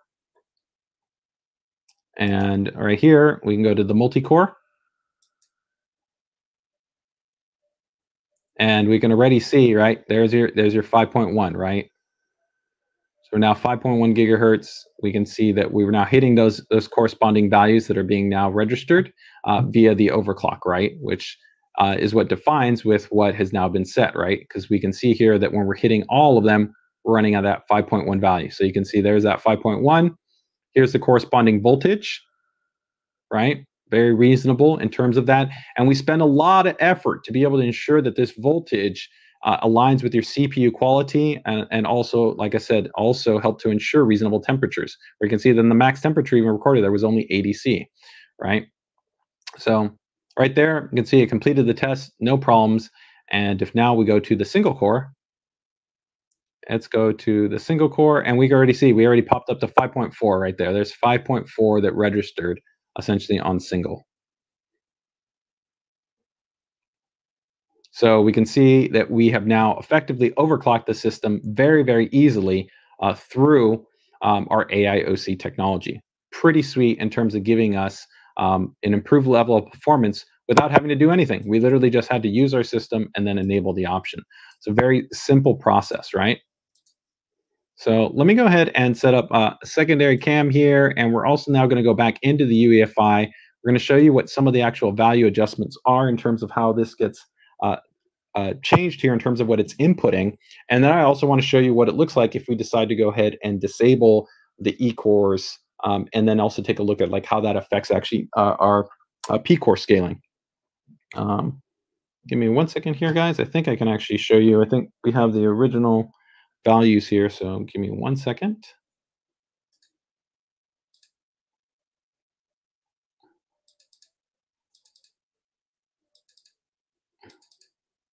Yeah, so, oh, okay, great. So we have those two values. I can go ahead and show you in case you guys want to see that afterwards. So let me go ahead and now reboot back into the UEFI. But before I do that, let me just see if we got any questions that came up in there. Is there per core voltage adjustments? Yes, extensive. We actually have a lot of per core voltage adjustments. So you can go in there, you can set up an entire VF curve, or you can have actually per core adjustment available to you. So entirely, if you want to get more granular to be able to pull it down or be able to extend it upwards, you can. We also have options that I'll show you in the UEFI that actually allow you to define a cap. So essentially, if you want to try to target AiOC to work within a voltage cap, you can do that. You can also even have it work within a resident target for temperature. So if you didn't want your system to essentially go past a certain temperature, we'll work within a framework where you can define the temperature and it will keep the overclock kind of dialed in to that target kind of temperature. So there's a lot of flexibility here in terms of how you can kind of tune this.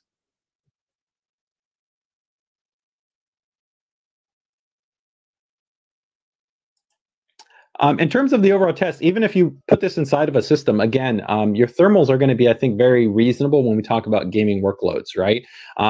Now, keep in mind that if you run some type of synthetic stress test like Prime 95, there's something that's called an AVX guard band, and there's an offset that we use within AIOC that will automatically bring down the voltage so that we actually, one, don't have a point of instability, but also reduce the overall amount of power, right, that the system is kind of consuming. That's actually been hardwired in now for Alder Lake for this generation. There's a specific reduction that's built in place if you decide to run something like Prime 95. So just kind of be mindful of that. But again, if you had like a traditional tower chassis where you have it set up, you can see very reasonable temperatures when we're talking about general daily use, jumping into photo applications, whether it's Lightroom or Photoshop, or jumping into, your desktop client applications, your browser, or of course, any type of games, because they're not going to put that same type of load that you would have from even something, let's say, like Cinebench. And if you left Cinebench running in like a stability test mode for 30 minutes, it's not going to simulate the same thing. Even with a heavy load game where if we probably take the most current kind of multi-threaded type of game, which would be probably something like Cyberpunk 2077, 2077, will load almost all your cores, but it won't produce the same type of thermal load that even Cinebench or a stress test will. But let me go ahead and reboot into the UEFI so that we can take a look at how this all kind of made these changes here.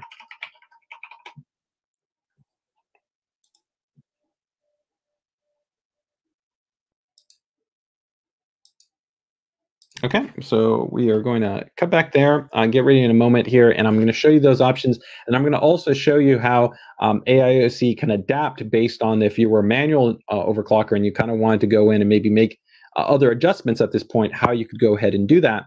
But also how AIOC is intelligent enough that if we disable the E-cores, and I'll show you how you can disable E-cores, how if you want to even maybe get even more performance and extend your overclocking frequency, you could do that by disabling the E-cores.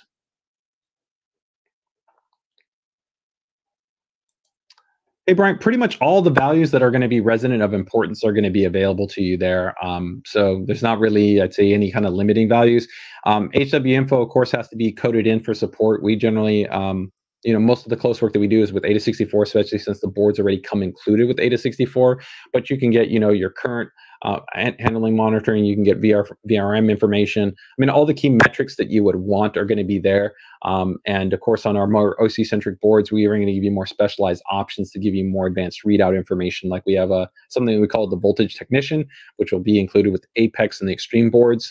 So if you want almost like oscilloscope type functionality and monitoring, you can have more data than you could possibly want than when it comes to kind of overclocking insights.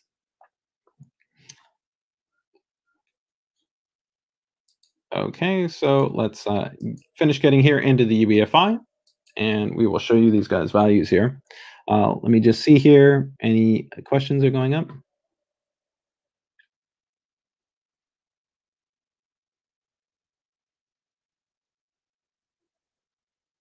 Water cooling. Yeah, so in terms of would it be recommended to go with water cooling?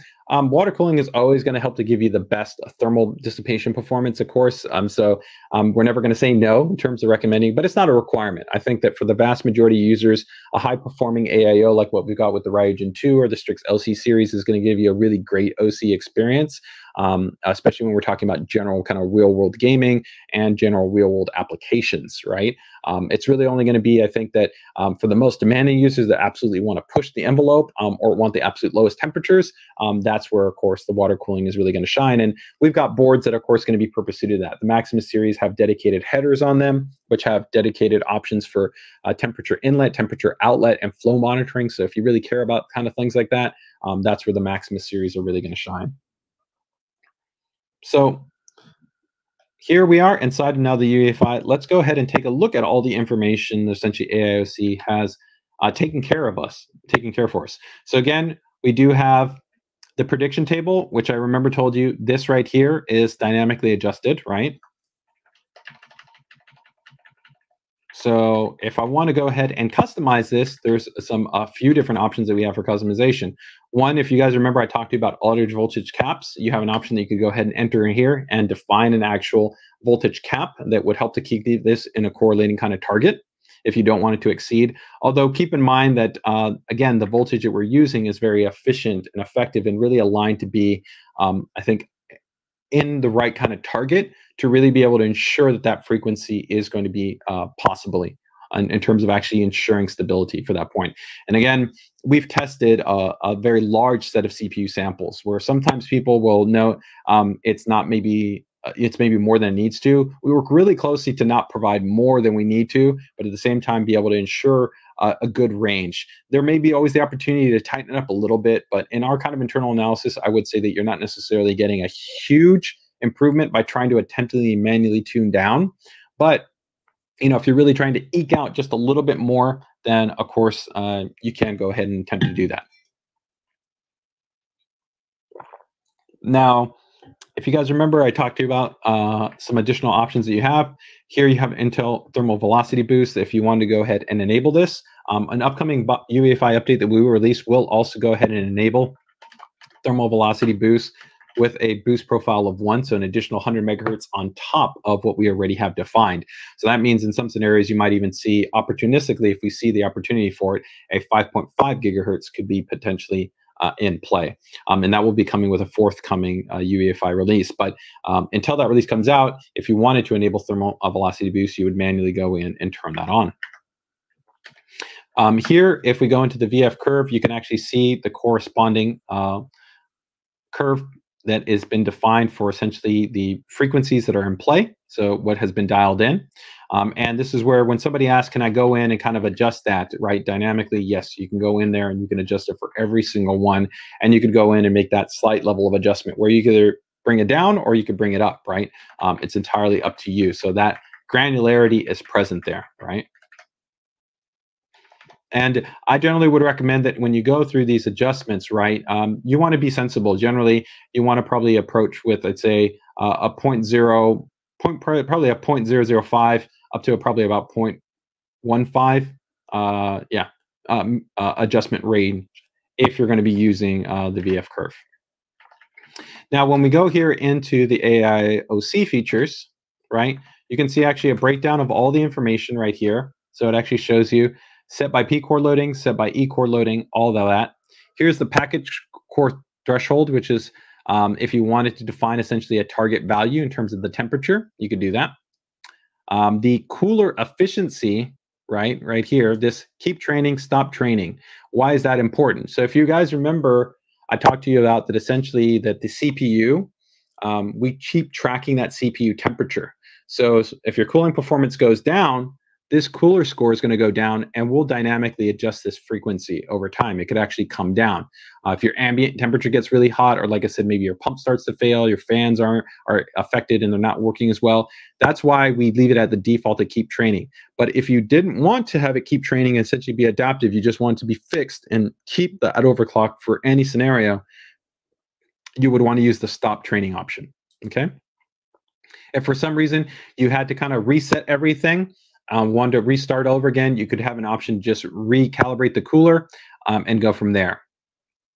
Now, this option right here is also a nice way to fine-tune the AIOC technology. This is the optimism scale.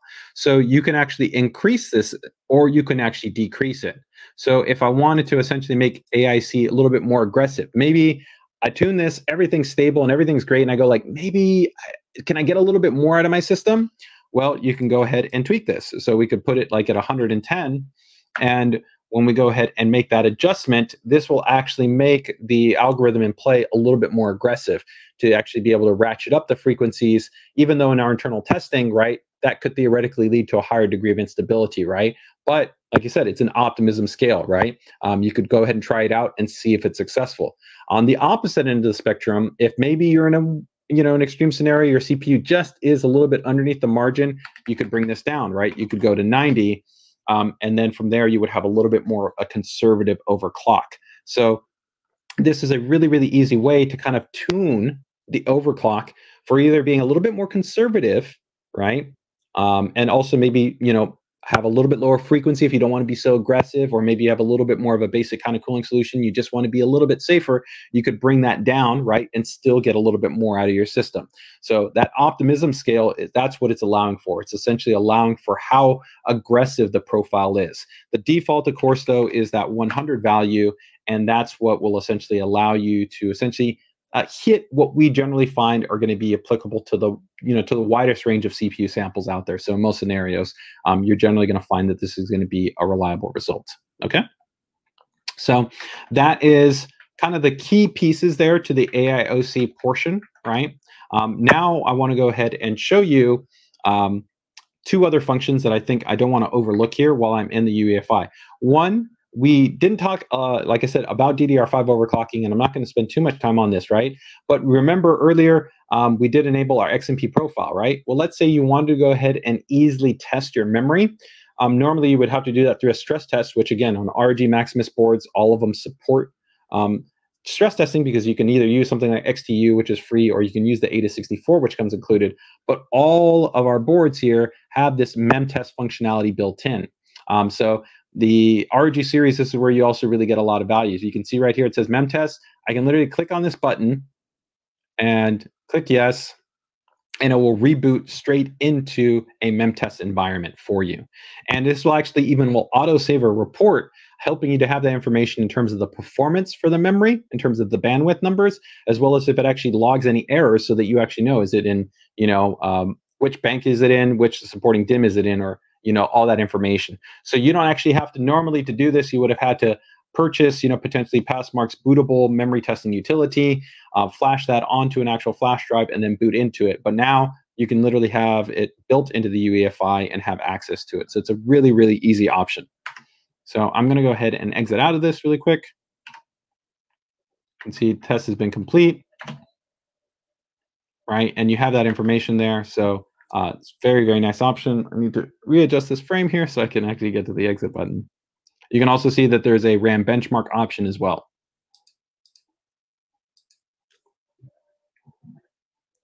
So in a moment here, we're going to go back into the UEFI, and then I'm going to go ahead and show you guys what it looks like if we go ahead and disable the E-cores and see what the difference might be in terms of the frequency, right, that we got towards. While we do that, let me go ahead and see if we have any questions here. And I'm going to set up a little bit of a secondary cam here so we can get a nice little cool shot for our Ryujin 2 cooler, guys, for our frequency. Let's see what we can get towards. All right, guys. So let me see here. When overclocking, this overclocks the memory. So that's actually a really great question, Robert. When we actually go about overclocking AIOC, AIOC will only make an adjustment to the CPU. We do not overclock the memory. The main reason why we decide not to overclock the memory is because overclocking the memory will introduce two different points of potential stability issues, right? And it can be hard to know, is it because of my CPU or is it because of the DRAM? So we do not overclock the memory. So once everything gets finalized with AIOC, the next step would be to then go ahead and enable your XMP profile or overclock your memory. And then after you've completed overclocking your memory and you've also stress tested the memory, make sure that that's stable, your next step would then be optionally to maybe even overclock like the ring bus, so that you could then have all three of those values overclocked so that you could even get kind of the highest level of performance, okay?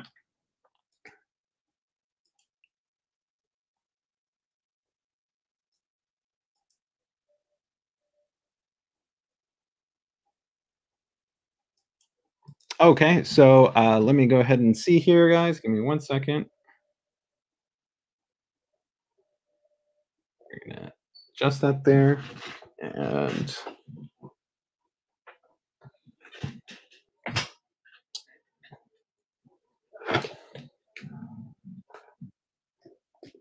okay, I got everything I need right there. And let me just see if we're now in the, okay, here we are. So we're now in the OS environment. We are going to go and now show you what you can do in terms of disabling the E-cores and see what our performance scaling is like. So we want to take one last look again and see what our values are before we go into disabling the E-cores. So if we measure that, right, we can see we've got 54, 54, 54, 52, 52, 52, 51, 51, right? So that is our baseline that we have. And of course, we see our E-cores here, right? So we're going to go ahead and do this. Now, one of the things that you would want to keep in mind is why would you potentially do this? Well, like I said, in some game scenarios, some game engines, they're not going to benefit from essentially all those additional cores, and you could actually get maybe better performance, right?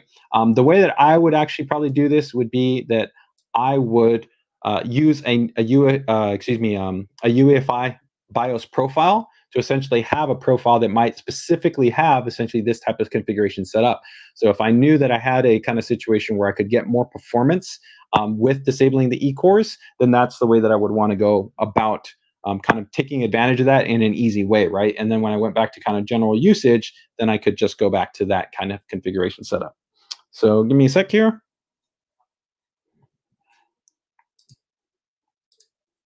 We're going to go back into our UEFI right now.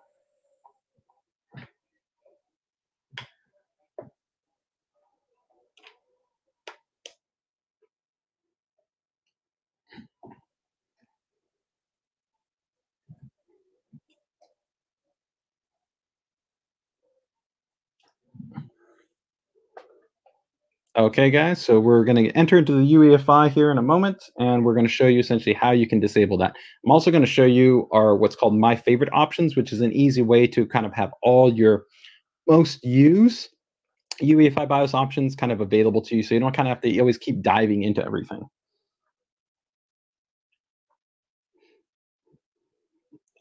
All right, so we are now back into the UEFI, and it's a pretty straightforward process here. So let me go ahead and just load defaults. So that's F5, and I want to actually show you the My Favorite option first here. So you guys notice here in the advanced mode, if I click on My Favorites, you'll see that we actually have quite a number of different values that are already essentially consolidated for you here. Not a lot of people take advantage of this, but this was something that I was really happy about because I helped to actually spearhead its implementation. But you can customize this interface. So an example of this is, let's say I go here to My Favorite. I can actually, let's say if I wanted to delete all this, but I'm just going to do this for reference, right? But I could delete all this, and then let's say I want to add something specifically. So I'm going to click on advanced here. This will actually populate everything within that field, and then I can begin to go ahead and select different portions of the UEFI that would then be mapped under this structure. So we're going to look for essentially the option to, let's say, take for instance, disable those E-cores. So CPU configuration.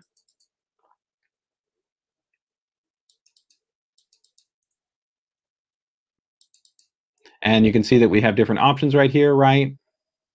And we can see activate efficient cores, right?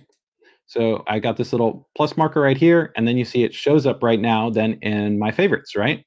So once I've gone ahead and done that, I can exit, and you'll see that all those options that I had there are now all disappeared, right? But I have this now available to me. So normally, how would I have had to access that? I would have had to go into I would have had to go into advanced CPU configuration, right?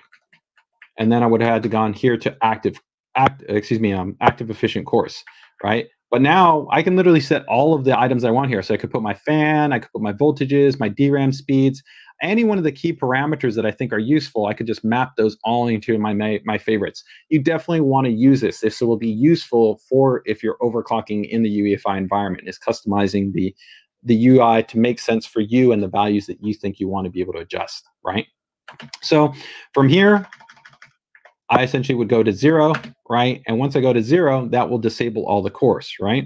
So before I do that, though, I'm going to go back into the UEFI here in a moment, reset it back to defaults. And then once I set it back to defaults, we're going to go in, disable the cores, just to kind of show you that everything is up and up in terms of that configuration. And then we'll show you what the frequency difference is between the E-cores being disabled, enabling AiOC with the E-cores disabled, and then seeing the value that we have there, okay?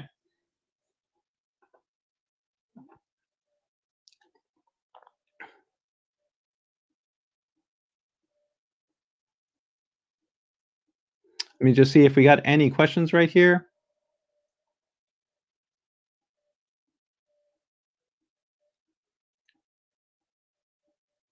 Yep, I definitely agree that it's a very nice feature in terms of the overall kind of core functionality, right? Okay, so we are back in the desktop. And again, I'm just going to go back to the UEFI, reset everything to defaults. I could just clear the CMOS through motherboard option, but I'm not going to do that.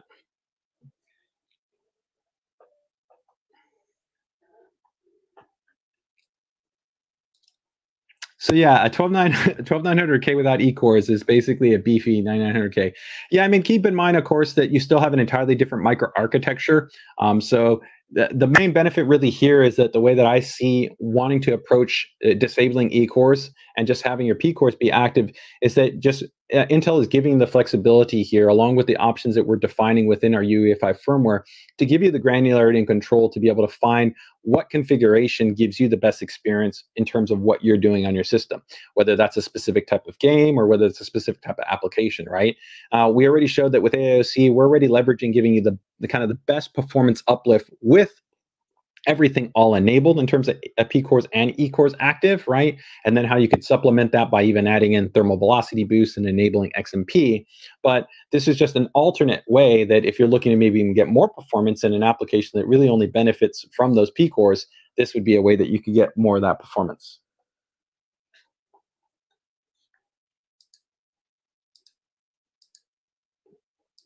Okay, so we're going to get into the UEFI there in a moment.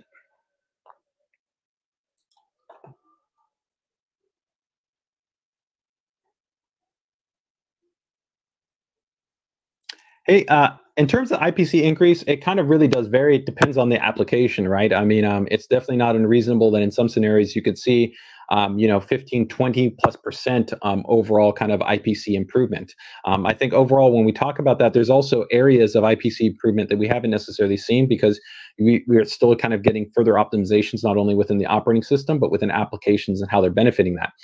Another thing too that you might not be aware of, but Intel does actually have present as part of the thread director, is the thread director actually can see a firmware level update.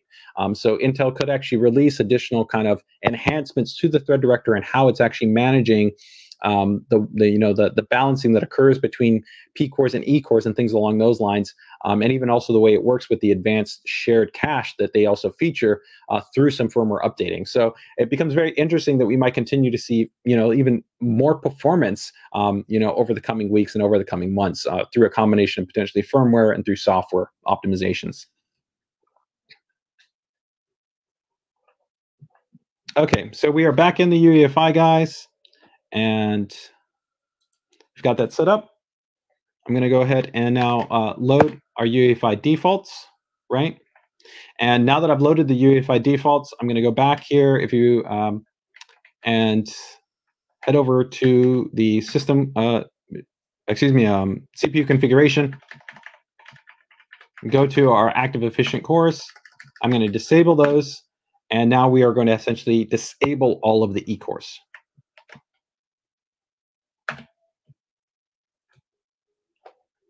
So we're going to boot into the OS. We're going to confirm essentially that the E-cores are no longer present. And then we're going to enable AIOC, but instead of going into the UEFI to do it, we're going to do it through the operating system, just so you guys can see the difference. If when we want to enable AIOC, we can do it either way. We can go into the OS environment and enable it that way, or we can do it directly inside of the UEFI firmware.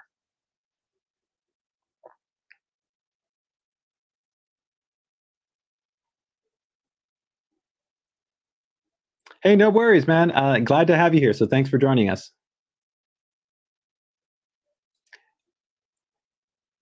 Do your favorites and presets still reset? Yes, they would reset if you formally reset the UEFI. But keep in mind that if you want to kind of optimize that, you could store a UEFI profile. So we have multiple profiles, and I guess I can show you that in the UEFI if you want to kind of save a profile once it's all tuned and even has customized favorites. That's the best way to do it, is customize all your favorites, then save a corresponding profile. So then even if you had to clear the CMOS, revert the board DAC to defaults or whatever it might be, you could just go in and load your profile and you'll have all those values available to you.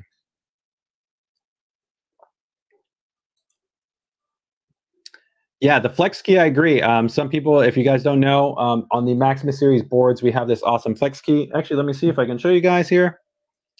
So here you can see we've got a really cool Ryujin cooler, right? But if we go just a little bit over here and maybe pull this down a little bit, get that up just a little bit there. Yeah, you'll see that there's a flex key button. That flex key button allows you to actually have some customization where you can go ahead and use that to access the UEFI environment, actually set your RGB lighting profiles, and do quite a number of different things. It's a pretty nice option right there. So we're now should be back into the OS environment. So let's open up our task manager. Probably the easiest way here that we can check here. CPU, yes. So we can see that we have less essentially overall threads, right? So 1, 2, 3, 4, right? So you got your total of 16. And if we open up XTU, we'll also see that the E-cores are no longer present.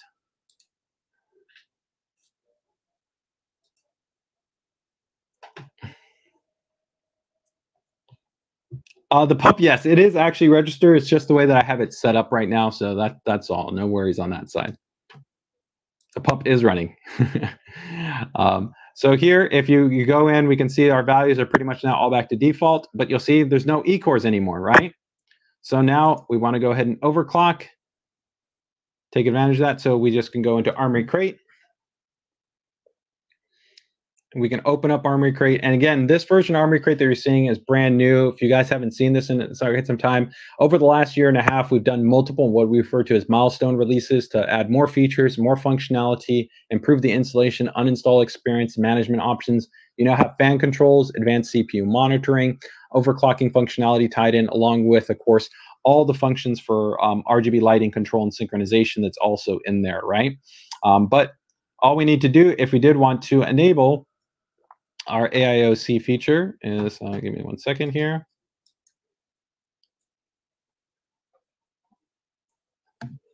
And just let me double check and see if we have any questions right there.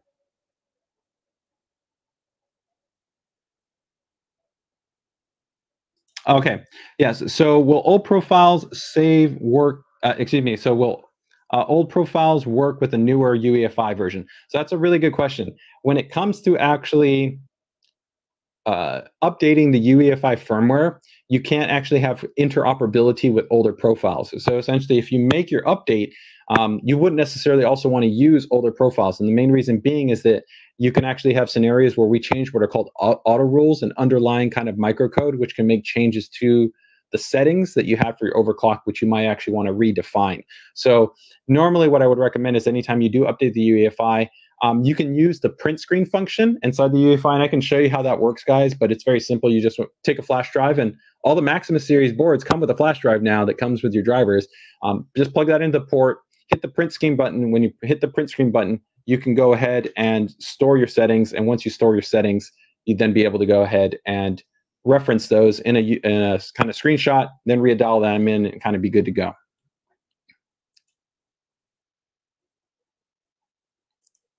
So turning off those overclocks, yes, correct. You pretty much kind of get a 16-thread CPU because you have the hyperthreading, right? But you're essentially getting the 16.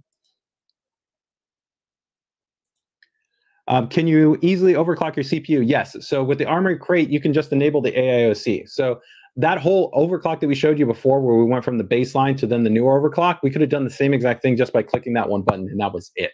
You didn't have to do anything else.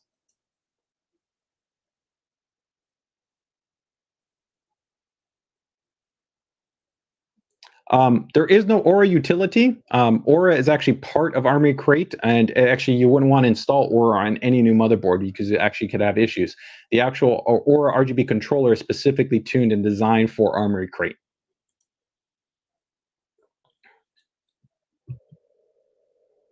Okay, so sorry, let me go back here, guys. And let me get back into the UEFI environment, right? Oh, no, wait, I was going to enable AiOC, right, through Armory Crate.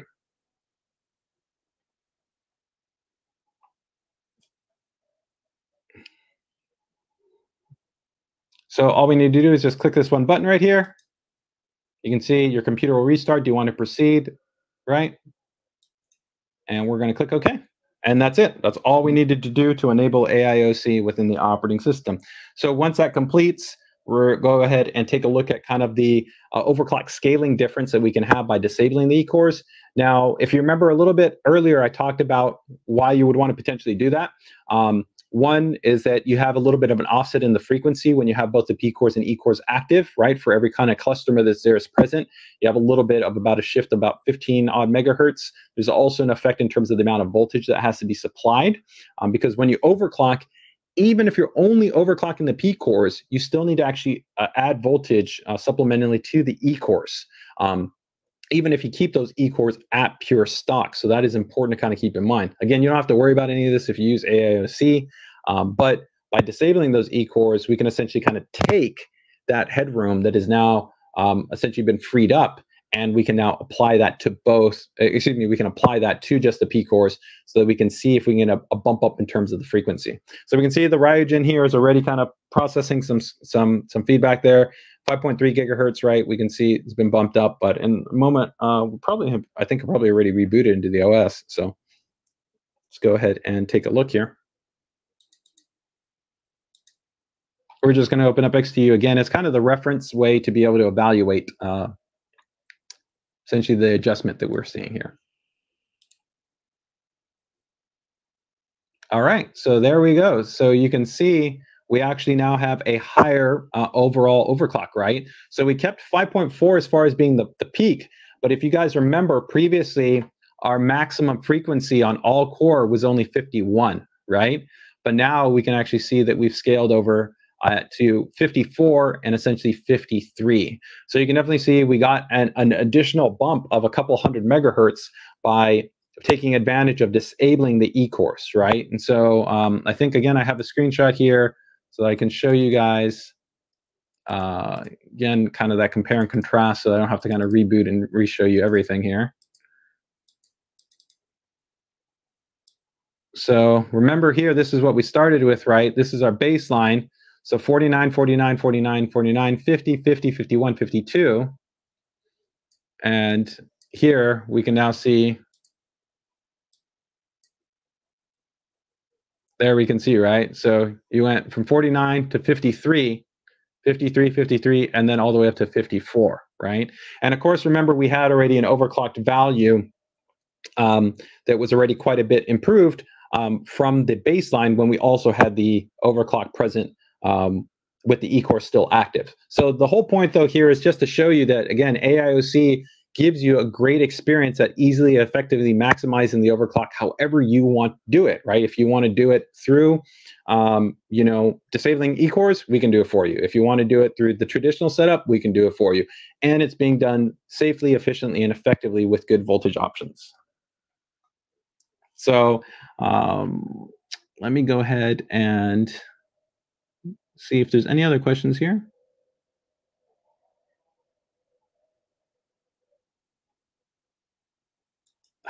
Robert here, how can I use my Z690 Apex, the OC panel overclocking tool? Yeah, so the OC panel is not an actual item that we actually have certified for use anymore on kind of our modern series motherboards. I definitely say if you want to join our PC DIY group, we can check with our R&D team and see if maybe there's some options that could be used to kind of facilitate trying to see about control options. But normally the OC panel actually required two separate headers. There was actually a dedicated header that had to interface in with the motherboard and the microcontroller that was on the board along with the USB bus. So you actually had to have both of those in play. Kind of on our newer generation, we've shifted over from using something like that, and now we focused on pretty much the majority of the development coming through within the UEFI. As far as how you kind of tweak and tune everything as far as your primary resource options. Excuse me, your primary mechanisms for kind of overclocking.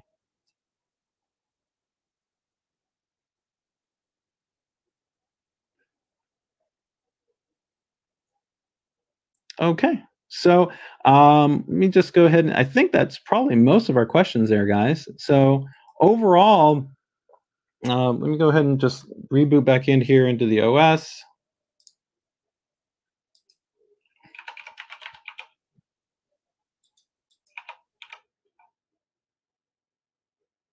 Recovery options, there we go.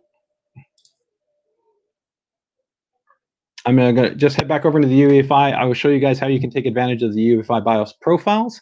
But that pretty much kind of wraps up our base, I think, overclocking demo and example here. So hopefully you guys have been able to see, I think, the value within the AIOC feature. We've given you guys some insights in terms of range and frequency. If you guys definitely found this interesting and useful, we can also look to have a little bit more of a targeted stream that might go into some even more specialized options that we have on the board for kind of manual tweaking and tuning, including VF curve, voltage cap options, a new special option that we have with a core stabilizer option that we have available, and some other kind of cool elements. I think also many of you might be interested in, of course, DDR4 and DDR5 kind of tuning parameters and our AMP feature that we also have available.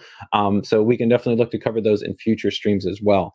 But let me go ahead and show you just how to take advantage here of the UEFI BIOS profile option.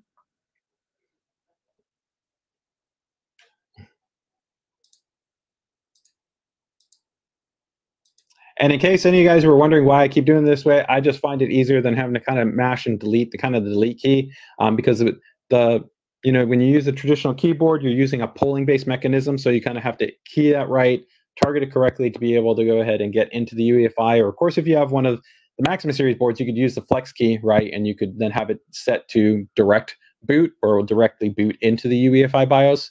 But this is the mechanism that I like, so I don't have to spam any keys or any kind of buttons like that. Okay, so I'm just going to load my defaults here. We're going to be back now at baseline. But if you wanted to go ahead and use your profile, all we need to go here is set over to the ASUS user profile. You can see that you have up to 8 profiles that you could assign, right? And all you need to do is, let's say, go to profile name. Maybe this would be, AIOC with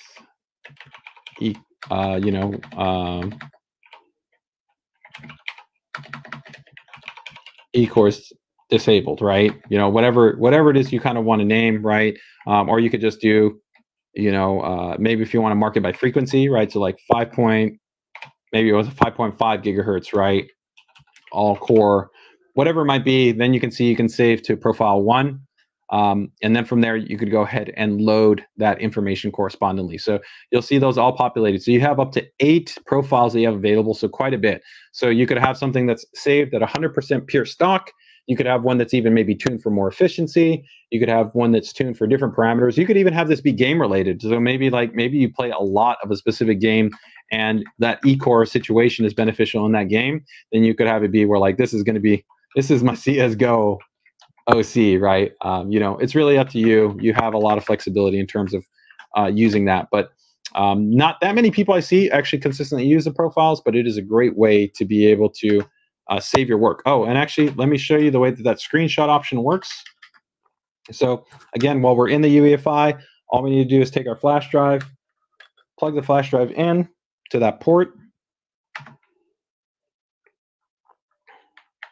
And if I hit just the function in the F12 key, once I hit the function in the F12 key, you can see that I can save. And this will actually now save it directly to my flash drive. So don't have to take any pictures on your phone or anything like that. You can literally just save the screenshot inside of the UEFI environment. It's very, very, very simple. Okay. Oh, wait, actually, let me save and reboot.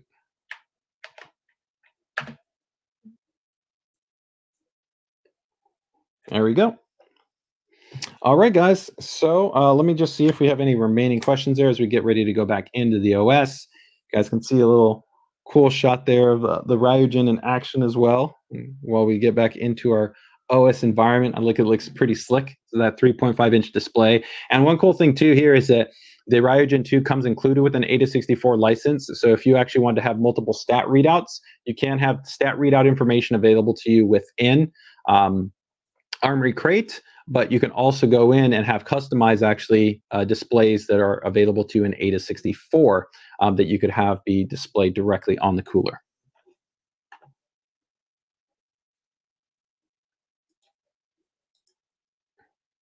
Okay, so let me just see if we got any questions here.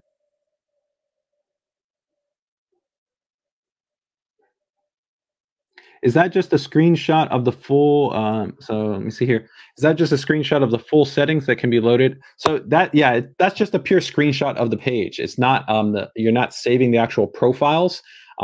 But you do have the ability that you can save the profiles to a flash drive as well. So you can do both in terms of saving either just a screenshot of the page you're looking at, as well as actually saving your profile specifically to a flash drive.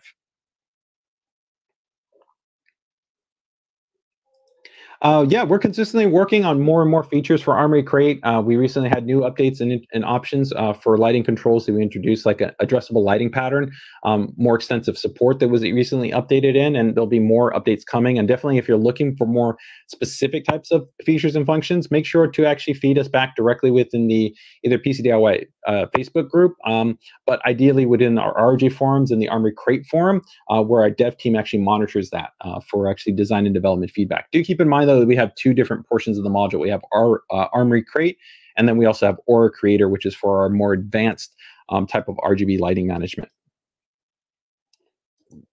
Yeah, I can definitely show you. You want to see specs? Yeah, I can show you guys that really quickly. Let me show you actually what the UI looks like, and then we can wrap things up. So let me get back into the OS environment. So we are in the OS environment, and we will open up Armory Crate. And you have quite a number of options in terms of what you can go in and customize there. So we also have increased the actual onboard storage for the Ryujin 2 compared to the prior generation, and it does have built-in options now for actually resizing to make it simpler for if you're loading your own custom information. But you can see right here, if you want to customize it, right, you can go for between a light theme and a dark theme, right?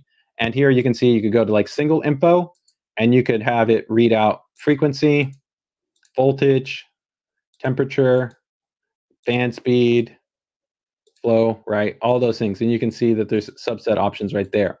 And then you can break that down where you can see dual info, triple info, or quad info. So all those options are available to you that you can go ahead and set up, right?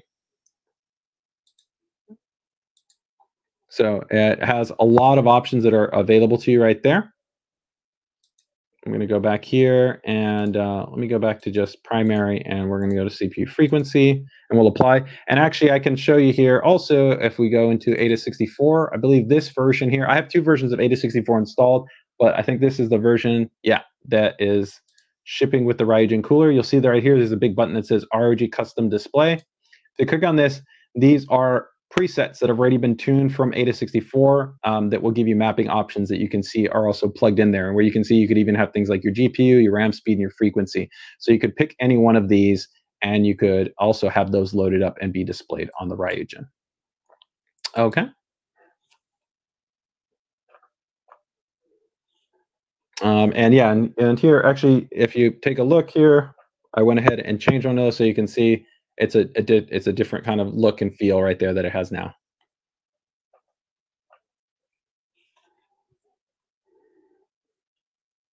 All right, guys. So I think overall that helps to cover everything else.